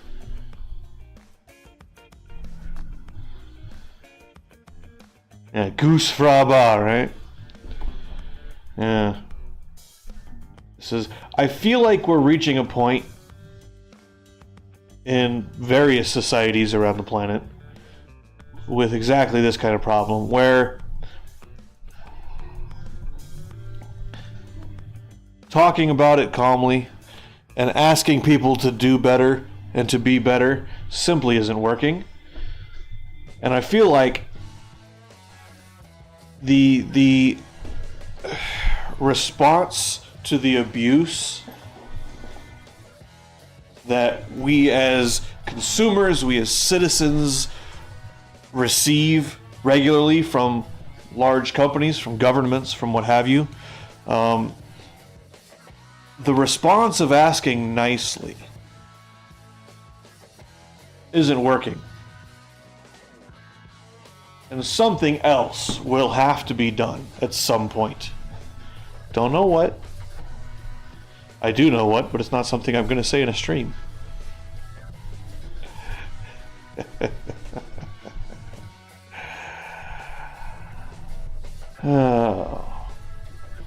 But this just exactly this. It's just a bunch of buttons on a page that takes you all to the same page that you can't actually get into contact with anybody to get anything done. Their service is terrible. It simply is. We live in this day and age where access to internet should not be a luxury. It should be a necessity, because so many places you can't get a job without internet access. You can't. It is impossible. You cannot get a regular job without internet access. The only thing you're doing is odd jobs, working for a buddy, helping a buddy out, that kind of thing. You can't get a regular job without internet access of some kind. Which means that as infrastructure, it needs to have a minimum reliability, which Comcast is not meeting. Like my bitrate, I have 6,000 dropped frames. 2.8% of my video that is being recorded is not being transmitted. That's unacceptable. It should be less than 0.5% over a period of 10 hours.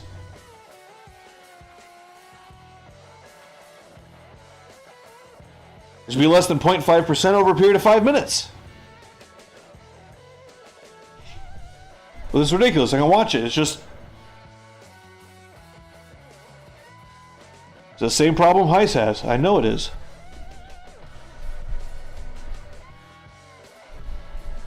Let's try their stupid chat thing. See if I can get a human.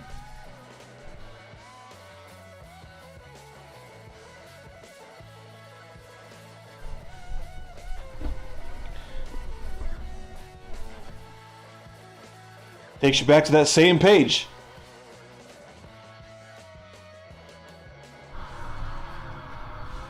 This is disgusting. Chat with Infinity. Click the button. Takes you to a pop-up window for... I'll show you.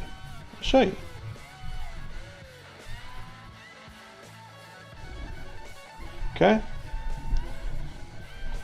Pop-up window. Chat with Xfinity. 24-hour help.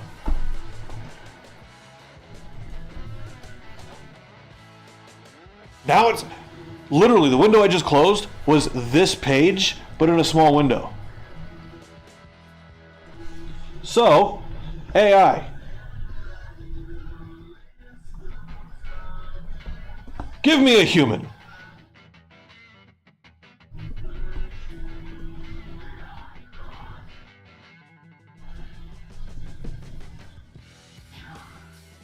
It's just going to keep doing that, aren't you? I don't have login credentials for this. I don't. Because I don't have an account with login credentials. Nor should I need one.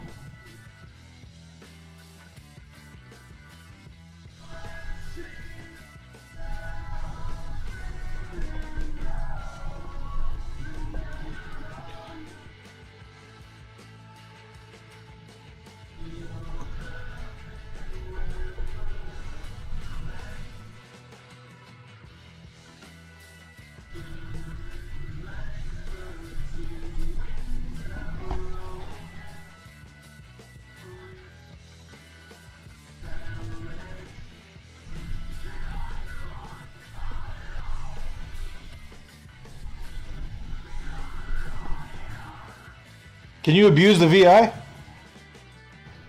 No, it just ignores you.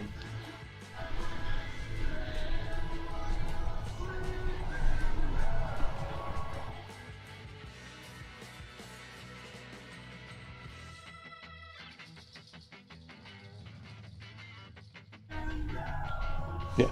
Chat, 24-hour help. With a VI that has 4 canned responses.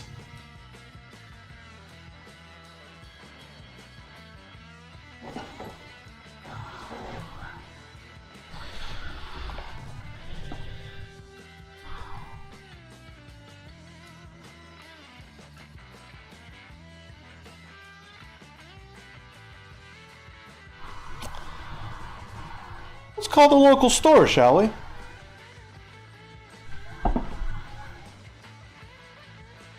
Hi, thank you for calling Xfinity. This call may be monitored or recorded. For more information about our privacy practices, visit us at xfinity.com/privacy. Enter or say the zip code where you have or want service.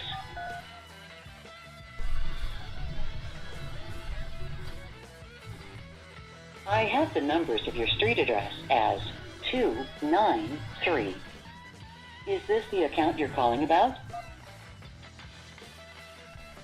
Okay, give me a few seconds to review your account. And then they do this stupid thing where it's like fake We'll be freaking performing typing. scheduled maintenance You're a in your computer. area starting tomorrow through tomorrow at 6 a.m. Mountain Time. This will affect your Xfinity services at street address 293. Our Xfinity Yeah. assistant can in. Whatever. Humans. Human. Give me something that has blood in its veins. Again, if you'd like to receive a text with a link to our Xfinity assistant, press 1. Otherwise, press 2. Human! Jesus Christ. There's usually a wait time for a live agent, so let's see if our virtual assistant can help you right away. No, it can't. Again, if you'd like to receive a text, press 1. Otherwise, press 2. Human! Jesus Christ. This is intentional, I'll have you know. They do this on purpose.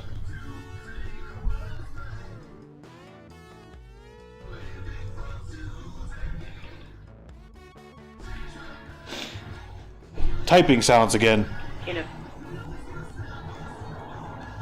Sorry, in a few words, tell me how I can help you today. By getting me a human. You can add X5 pods on the X5 mobile. You could add shut the hell up. More options on the bottom right of the screen. Okay, turn the microphone off. Xfinity device under the Add a Device section. You can also complete this. What the hell are you talking about? Xfinity.com/add pods. Which again, instead of waiting on the line, you can get help from one of Xfinity's agents through text messaging. I can send you a message with a link to connect with an agent now. Would you like to give it a try? No! Right.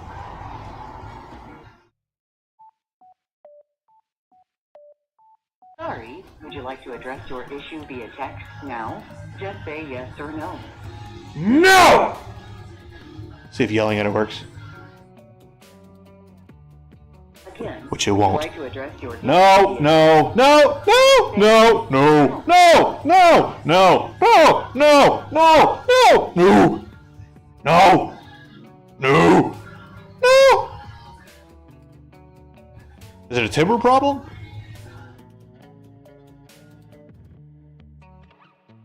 Please wait for the next available representative. Just to talk to the damn store. Hi, thank you so much for calling. This is Trinidad. Can I have your first and last name, please? Oh, it's not the store, it's a help center. Ryan Miller. Hello?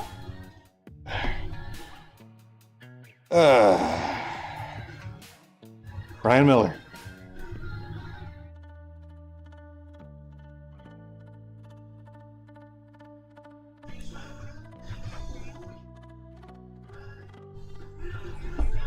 Not my service, your service. It's the backbone. It's not my house. I need to talk to... Oh, well, I need a number for Tier 3 technical support.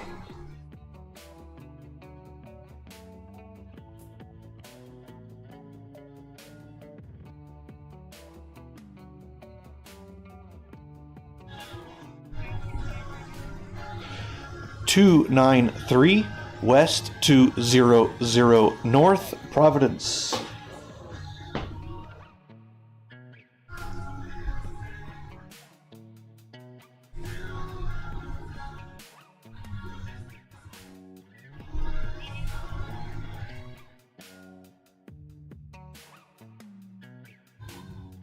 Yeah, so I can tell somebody that's going to know the words that I'm talking about when I talk about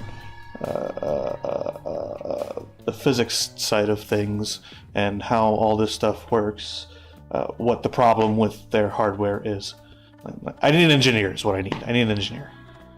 I imagine Tier 3 technical support will be engineer. A technician installs cables. An engineer knows how the hardware works.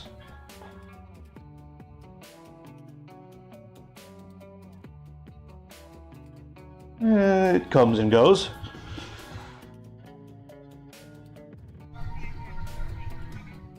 Yes.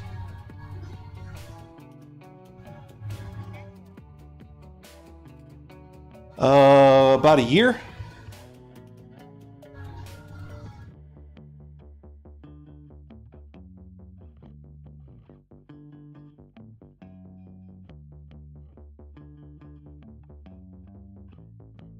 Sending a guy that is going to check a cable out to a single building is not going to help the fact that the backbone in the area is incapable of maintaining a stable connection to the outside world. The problem is Comcast's hardware and either their repeaters, their fiber connections from repeater to repeater, or the main server splitter, whatever it's called, to the hub of the backbone of the infrastructure that we call the internet. It's not a house problem.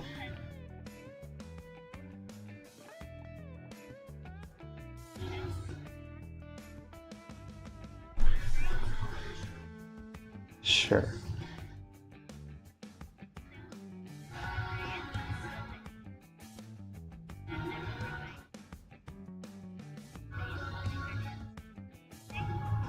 Okay.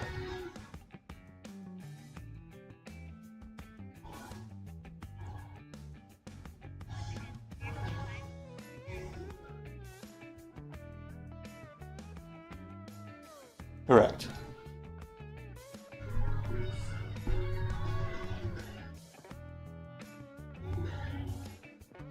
That's fine. Okay.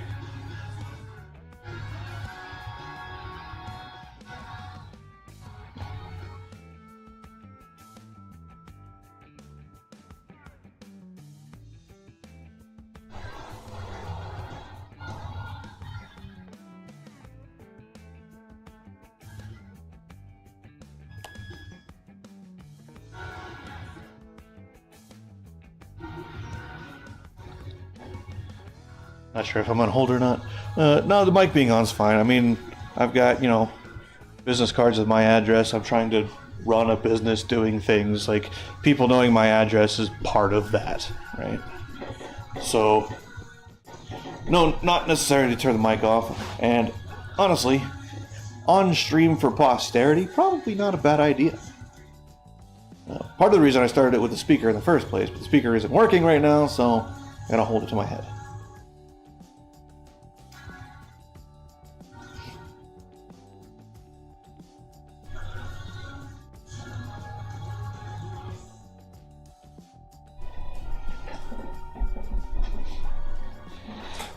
And I remember the days when you could call up tech support or whatever and be like, hey, I need tier 2 or I need tier 3 support because I've done all of the steps that tier 1 is going to ask of me, blah, blah, blah, right? You could tell them, I want tier 2, I want tier 3 support, whatever. And they would just send you there. Not sure why that has changed exactly, because most people don't know to ask for that when they have problems.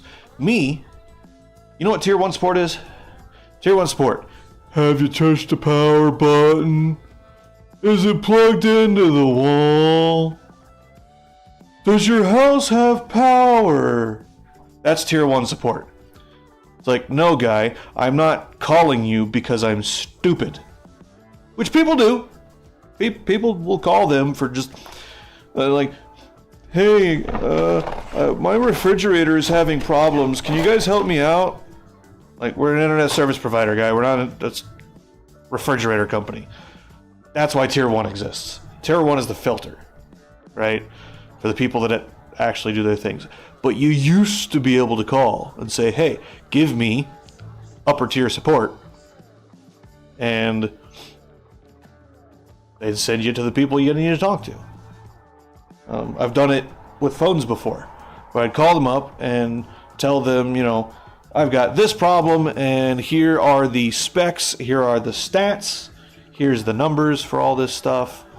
And I've had engineers tell me, I have no idea what the hell's going on, man. So it's like, I understand they can't know me in particular, obviously. That's duh. They can't know that I know what I'm talking about. And so tier 1 is, they do their jobs, they serve as the filter. I just wish there were a simpler way. Of course, if these numbers were easily published or widely published, you'd get people like, you'd get just random schmoes calling in, tier 3 support, calling in engineers, be like, hey, my whiteboard won't flip over for some reason. Okay, how does that involve me exactly?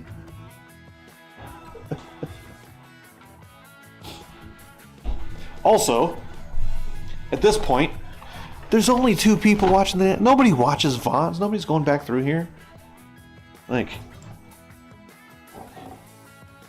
even if, I mean, I guess weirdos will sit down and go through and, oh, I'm gonna watch all these VODs and, oh, there's an address. I'm gonna go be creepy.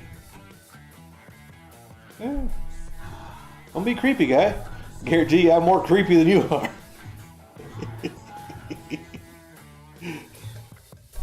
Just like I tell people want to try to, they have a problem and they want to step up and they want to try to hurt me. I guarantee, guy, I can be far more stupid than you can. I'll promise you that. I can be more creepy. I can be more stupid. I can guarantee you that. So, I'm not too crazy worried about it. I don't know. Maybe having a stalker would be nice. Somebody would want me.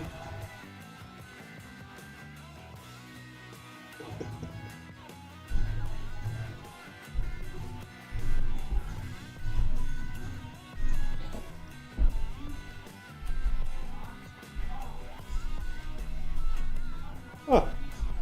I'm like barely even touching the cart. And I don't know what you guys are hearing, but it's probably quite annoying. I see the VU meter for the mic going up. You hear like a bunch of thumps.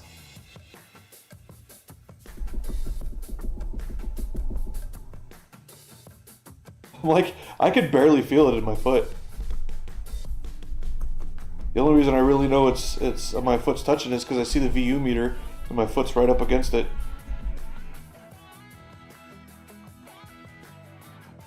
Yeah, we'll see if they'll hang up on me too. That's happened to me before too. Did you know? Hello. Yeah.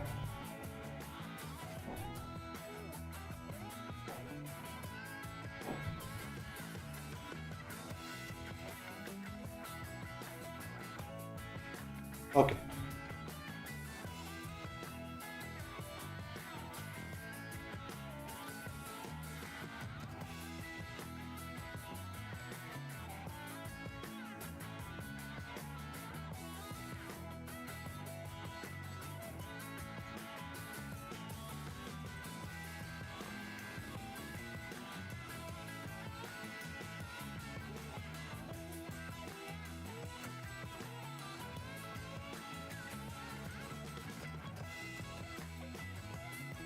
Yeah.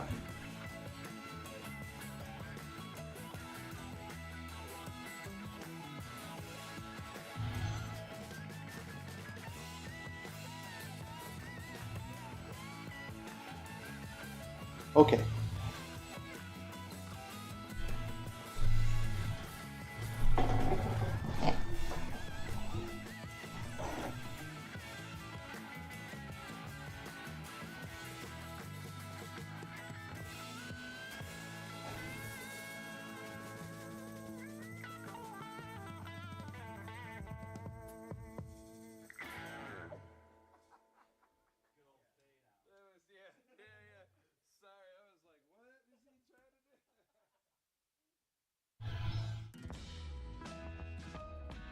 I already finished that point.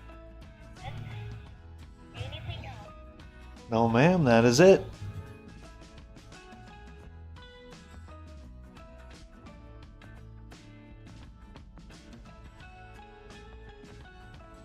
All right, thank you very much.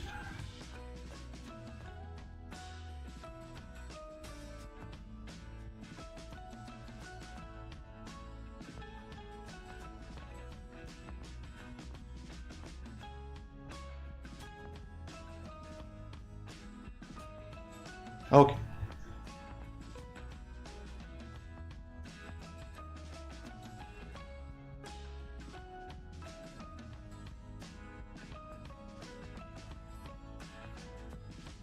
You too. Bye. What an ordeal! Jeez, ow! I have an appointment between 1600 and 1800 tomorrow to talk to a technician. Listen, guy, I work in the tech field. Worked in the tech field. I know what technician means. It means you got a degree online with your mommy's money.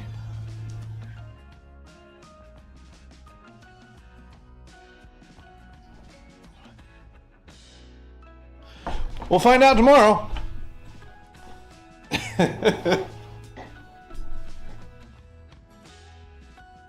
We will find out tomorrow.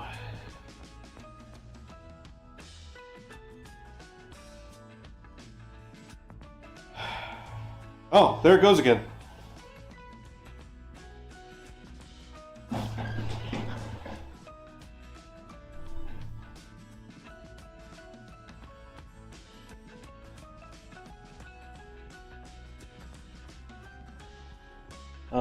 Can I?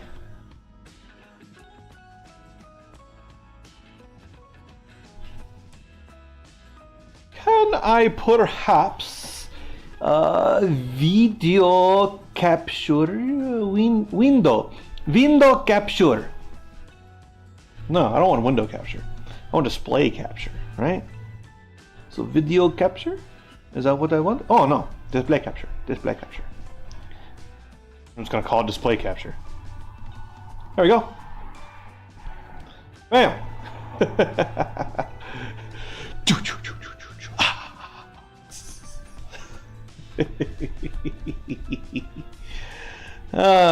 Bam.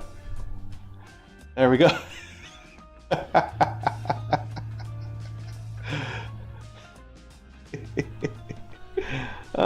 It's so good. So, now I can just kind of leave it on here and talk for a minute, right?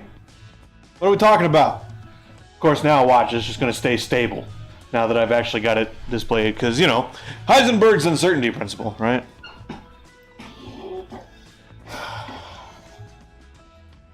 mean, it's not really Heisenberg's uncertainty principle. It's a whole other thing. Look, I hope this cart is heavy enough to hold me up right now. So what we're watching, in particular, is this guy right here. And this guy right here. Okay? Now, ideally, that should not change. Bam! Look at that. And the problem is OBS updates quite slowly. The reality of what you're seeing here is that connection is going like that. It's just dropping off. What we can try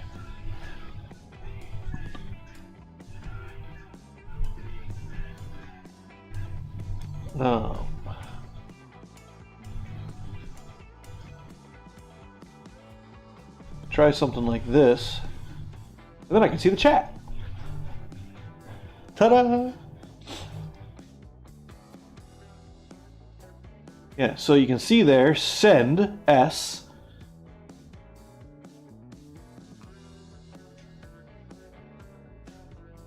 That's maybe not a good thing to have up, though. I don't know. What if I did this? Not that. Give me! Jesus.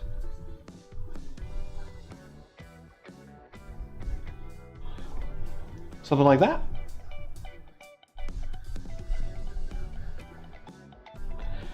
Does it have data in it?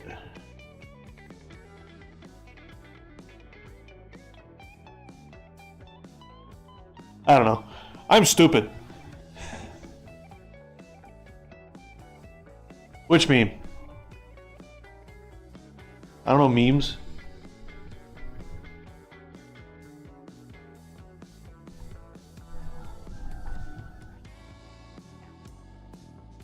Oh, the infinity thing. Yeah.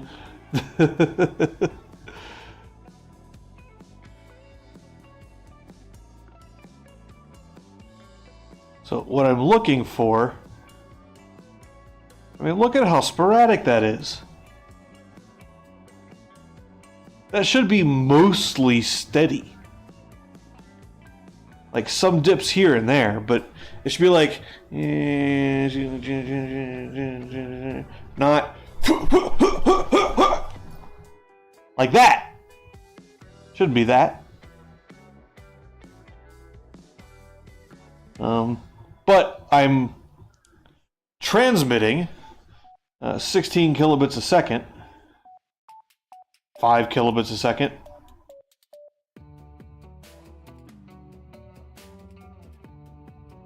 Doesn't really line up with the yeah, but what is that though? What is this? Why is it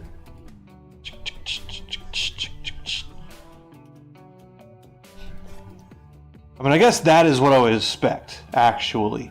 I would actually expect that shape. This I don't expect.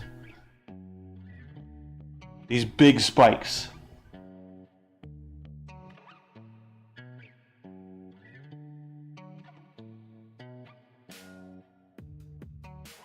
Very strange, that. Third viewer. Ooh, player 3 has joined the field. Sad news for you. We're staring boringly at a couple of monitors, watching some data. This is the riveting content you're all here for. Watching the task manager.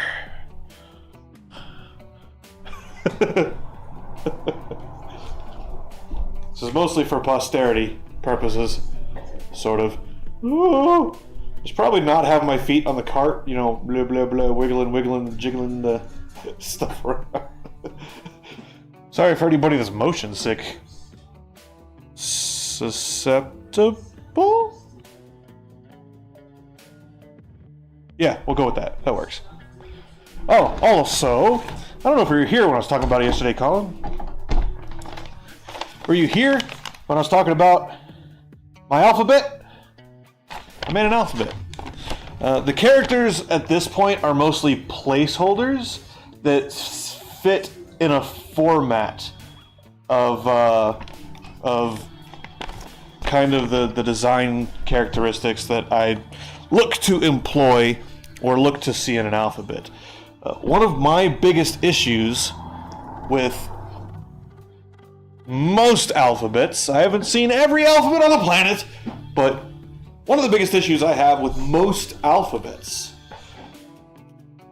are is kind of the asymmetrical nature of the characters in a lot of them.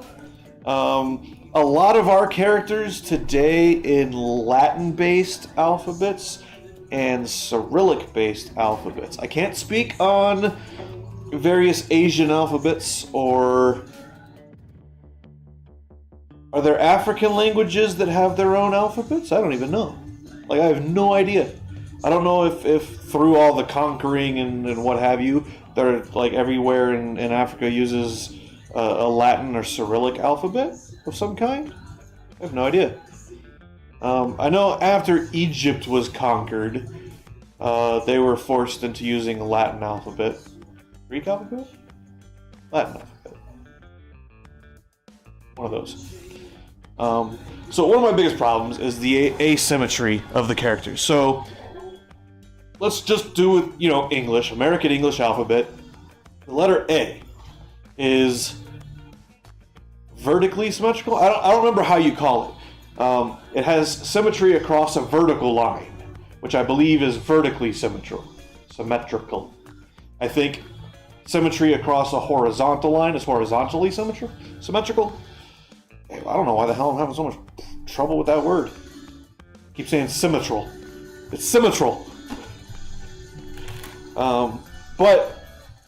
So, 4, 2. I don't want to change it because I'm recording this. Okay. Watch this. Watch this. Wait for it. Wait for it. Go away.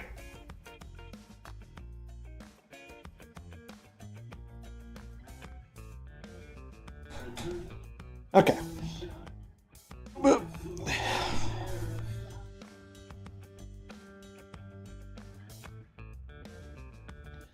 Okay, so would you just give me the image? I just want the image.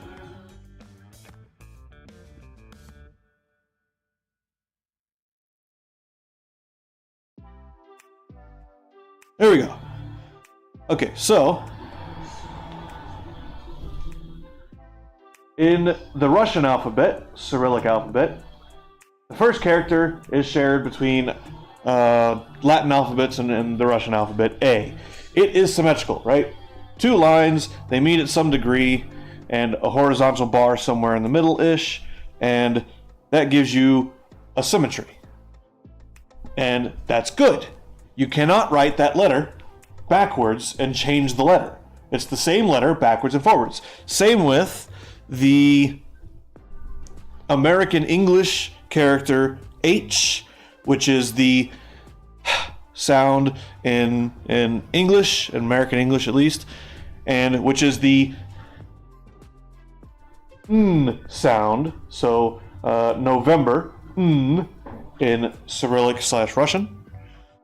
Then you have characters like O and Cyrillic's P sound, right? Plosive, like pie. It's actually based off of the character. You have American and Cyrillic's not like K. It's a right. There's a drawing out of the sound. We share a similar sound for that character. We call it X for whatever reason. Same with T. In Cyrillic Russian, it's the same sound, just a top hat, angled. Their character for F is symmetrical. Ours is not. It's, F. But there's not a whole lot. You could argue, honestly, that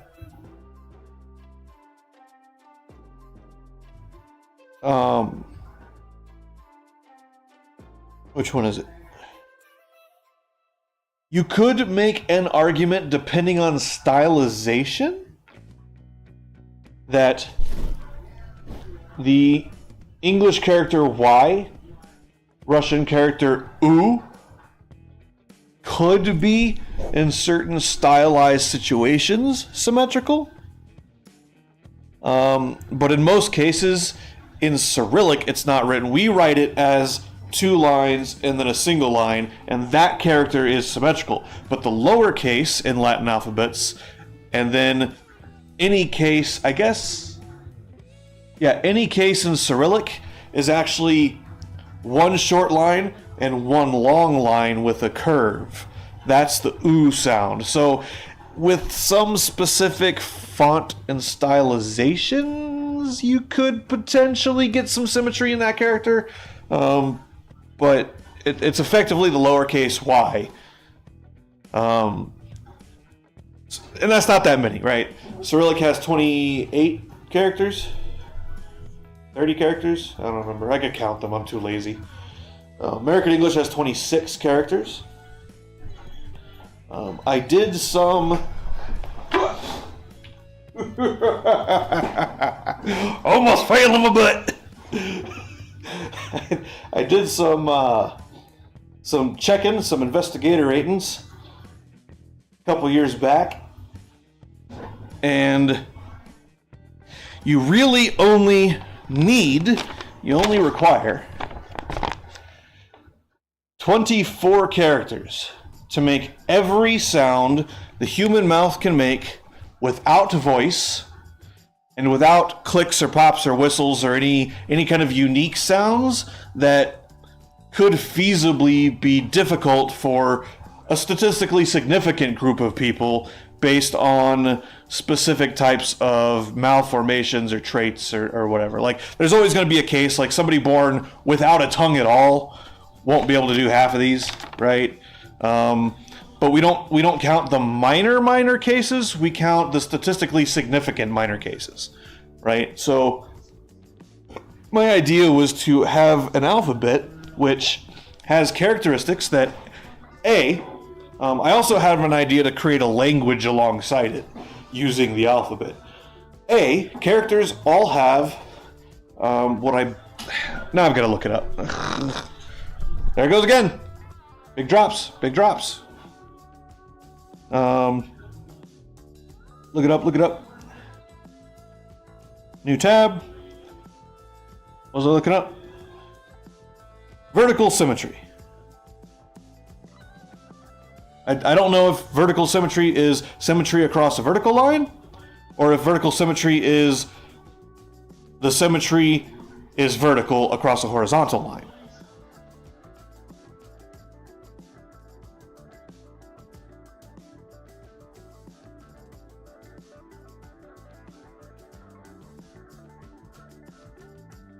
So they call it vertical line of symmetry. Okay, so for the sake of my argument, I'm leaving the word line and of out. So vertical symmetry is symmetrical around a vertical line, and then horizontal symmetry is symmetrical around a horizontal line, right? What I notice in many languages, I've seen it in a few languages, is vertical symmetry, or vertical asymmetry, is a more difficult concept to learn to grasp for children than is horizontal symmetry for some reason.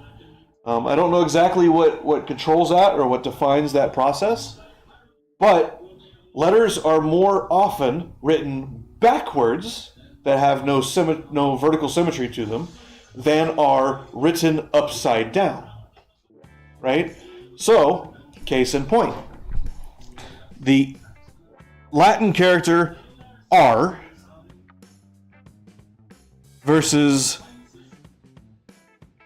the Cyrillic or Russian character Ya. It appears to be an R turned backwards. That's how you write it. It's R backwards, which, looking at the screen now, looks like R forwards, which means my camera's flipped. It's fine. Just imagine the character R in English backwards. That is the sound Ya in Russian. And various dialects based off of the same root as Russian. So, given that it is kind of such an issue with learning vertical symmetry versus horizontal symmetry, would it not make more sense for learning purposes, for teaching purposes, to simplify the character sets to such an extent that there is no requirement for learning symmetry? You can teach symmetry as a whole other subset of learning. You don't need to attach it to your language, your character sets, right? Which means when focusing on language, children should be able to pick it up faster. Okay? If you can pick up the language character sets and writing faster, you can teach more complicated concepts. You can teach you can stop teaching the simpler concepts earlier, focusing on more complex concepts, or focusing on other concepts that are not language related sooner, and thus increase the rate of learning overall, effectively. You're not, but you are. Okay? So, I sat down and I came up, most of these are placeholders. I was talking about it yesterday, where some of these characters, you don't want to have to write these. Like the trident thing, the T, the horizontal and vertical lines with the bars, those are easy enough. But, like, you don't want to have to draw a triangle with a bar. That's annoying, right? So I need to go through and do another revision that is a handwriting set that also has symmetry. That's going to be the key, because when handwriting, we kind of want to move naturally. We don't want to right, go back, right, go back, right, go back, right, go back, right, go back. We don't have to want to go back over the same thing we've already done, which is kind of what you have to do. Japanese and Chinese characters have a lot of that, where it takes so long to write anything by hand, simply because there's so much back and forth in a single character, right? So,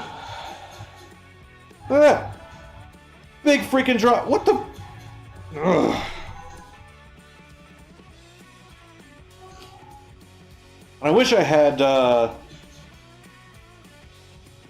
network hardware tools that I could hook up to the freaking copper line and the input and do this.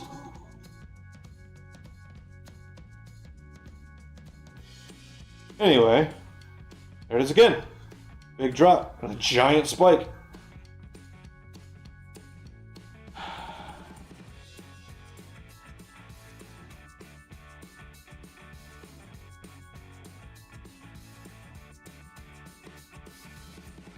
Yep. And there's nothing else in the network doing anything right now other than when I touch a phone. But even that should not cause spikes like that. A, because that's this machine's data throughput, right? So you can't see spikes like that unless the other device is literally stopping the network from working, which it's not. You can use 20 devices simultaneously, no issue, assuming you have the bandwidth to do it. We should, theoretically, we don't, but we should theoretically be receiving gig down, I don't know, 30 or 40 meg up. It's so unsquare and it's so ridiculously dumb. Honestly, like, to get maybe thousands of dollars a month to get proper, reliable fiber service and bandwidth allocation. I don't know if this issue is a QoS issue on their end or it's a hardware issue on their end. Either way, I'm paying for a service that I'm clearly not receiving reliably. It'd be like paying $80,000 for a brand new car and it doesn't run on Tuesdays. But I pay for it then. Anyway, I have a problem with written language, character sets, and asymmetry. Right? Not, like I said, not so much worried about horizontal symmetry because it doesn't seem to be a problem in learning as much. But the vertical symmetry is kind of an issue. It happens all the time. So if we can simplify that process and make the language easier, should we not do that? Would that not be an improvement?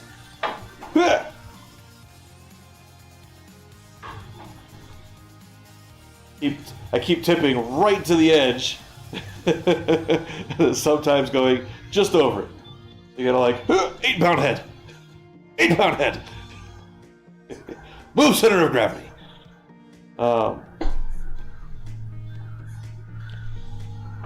Anyway, I came up with the language and I figured out that without voice, without clicks, pops, whistles, etc., things that might be difficult for a statistically significant group of people, 24 sounds is what you can make. And that is, I don't even know if I organized these. Did I organize these? I might have organized these. And many of them have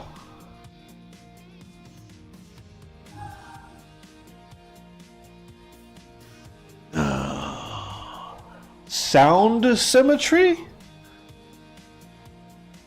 I try to do it such that the alphabet, there are complementary characters, And those complementary characters are sounds that are very similar to each other, like complementary sounds, like eh. So and eh.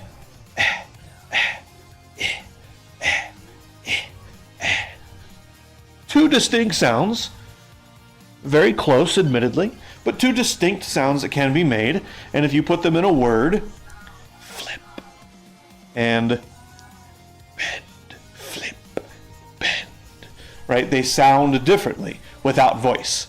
I don't know if the mic's picking up the whispering when I say it, but just the fact that my mouth is moving differently when I make the sounds, right, is enough to say, oh, this is a different sound.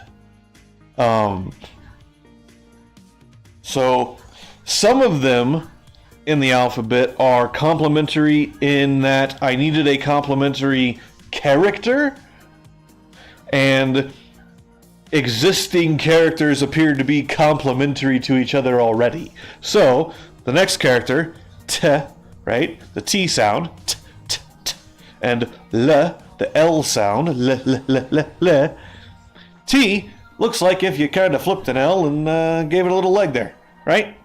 So they are paper. So they are complementary to each other, t and l. They're not complementary in mouth shape, but they are complementary in existing language, written language.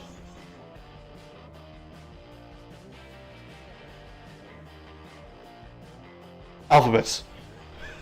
Jesus. So you're talking about alphabets. Can't even think of the word alphabet.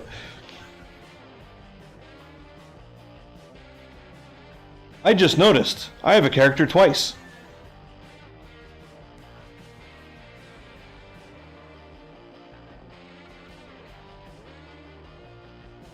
I might have it as a placeholder, though. I remember I had an extra character as a placeholder until I could try to come up with something to put in there. Because I have I and eh, and then I have E and eh. So, you know, because you don't need, like, the character I in English can make the I sound, or it can make the E sound, depending on where it's placed, which is dumb. Characters should never change how they sound based on where they're placed in a word or a sentence. They should not. They should always make the same sound so the language is reliable. But English doesn't do that. English is an evolved language. It's not a designed language.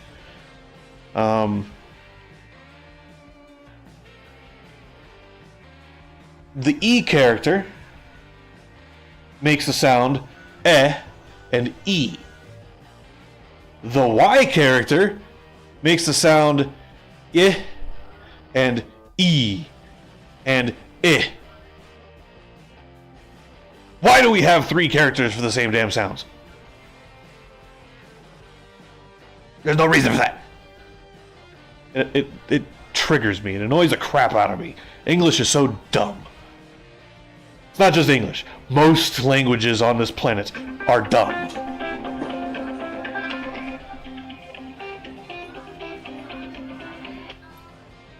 Hello, this is Comcast. They're calling to advise you that our technicians identified and corrected an issue related to the service problem that you reported. No, they didn't. You may no longer need the appointment that you had on really? Thursday, December They corrected an issue, did they? Between 4 p.m. and 6 p.m. They corrected an issue? If you no longer need your appointment, press 1. If you are still experiencing an issue and would like to keep your scheduled appointment, press 2 to reschedule. Thank you. Your appointment for Thursday, December 7th, between 4 p.m. and 6 p.m. has been confirmed. If you realize later that your service has been restored, please call us at 800-964-8182 to cancel your appointment. That phone number again is 800-964-8182. Lady, I'm not listening. 82. Reminder, someone over 18 needs to be present for the duration of the appointment. Well, Thank that you for precludes choosing me, doesn't it? Comcast. Goodbye. Somebody looked at the ticket, and they were like, "Well, there's not actually a complaint here." They pinged my they pinged the modem, and they were like, "Oh, we got a response back. It must be fine." I know that's what happened. I know because that's exactly the kind of thing that we were advised to do for repairs at a manufacturing job I had once, not that long ago. I know how this stuff works.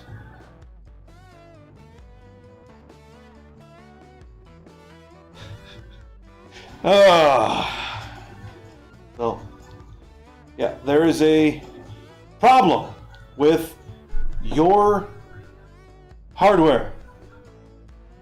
Something, somewhere. I don't know what it is, but it affects this entire region, apparently. Because it's not just me. And that number keeps climbing. 3.3%. It keeps climbing. That's the issue. If it dropped frames, but it stayed the same percentage, maybe that wouldn't be necessarily an issue. Perhaps. But the fact that that number keeps climbing as a percentage of total packets dropped per total packets successfully sent, that tells me there is a problem.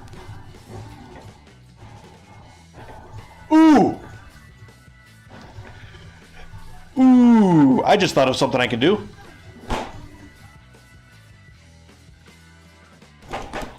I need to record a video for Rocky Mountain Power. So what I might do is I might end the stream here, because that's going to be the... I could stream it, but that's dragging the hardware around, and then dragging other hardware around, and then dragging test equipment around, and it's really annoying. So the easier way is for me to just shut the stream down and just worry about the test equipment and record it and make a video about it, and give it to send like a link to some help email for Rocky Mountain Power, because the power system in this town is terrible. It is just terrible. So I think that's what we'll do. I think I'll kill the stream, and I'll do some screen captures on the Lenovo that I have to find. I think I know where it's at. I don't think there's anything I have to do tomorrow. I don't know if I'll stream tomorrow or not. I might stream a game. I might stream a game, and we can just, same kind of thing. Hang out, have some chat. Oh, have some fun, have some laugh. Whatever. But for now, I'm going to shut it down and start recording a video. I still need to do a video resume too. So, I don't know. I'm going to do a few takes of that. I don't know if I'm going to do that today or tomorrow or this weekend while my roommates are gone. I don't know. Maybe.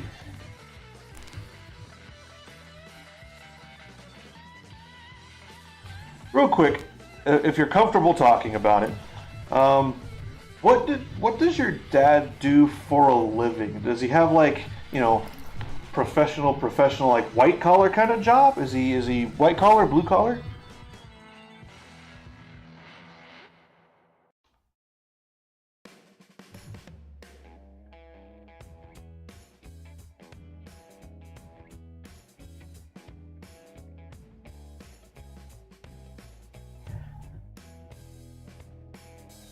Not entirely sure. Yeah, I don't know what my dad does either. I think he sits around all day eating beans.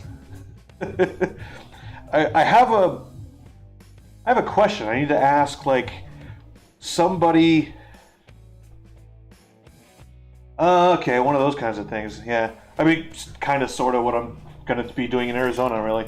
What I kind of need to find is I kind of need to find somebody.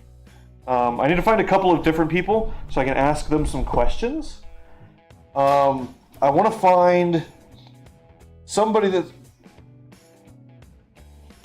I know a guy. My old boss, or my old manager. I'll give him a call and ask him some questions. And then I need to talk to like an HR person. The HR person at the company I used to work at is... No. I need to find someone that's good.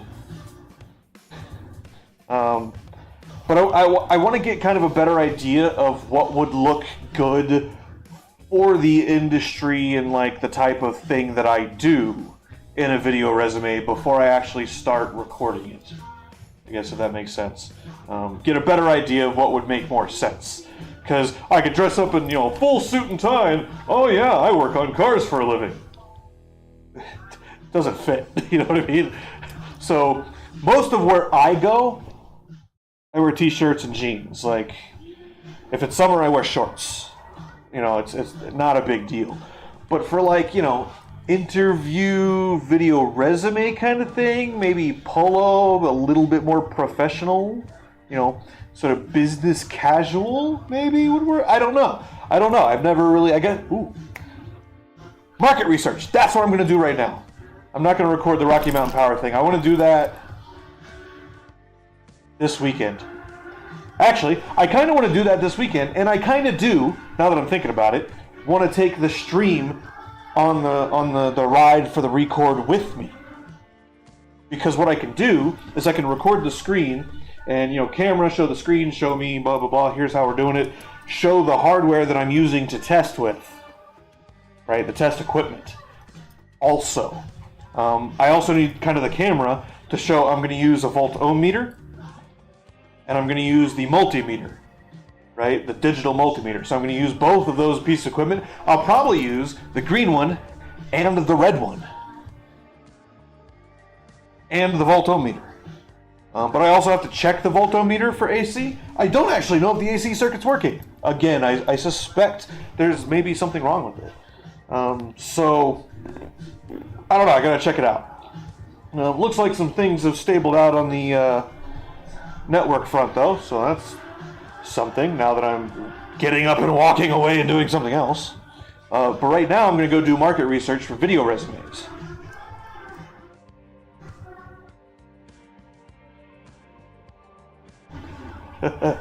So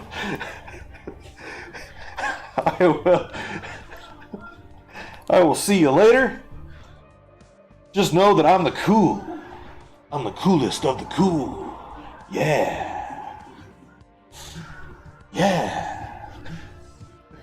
Have a good night. Have a good day. Have a good laugh. Have a good whatever the hell it is you're having. Whatever you're having. And we'll see you in the next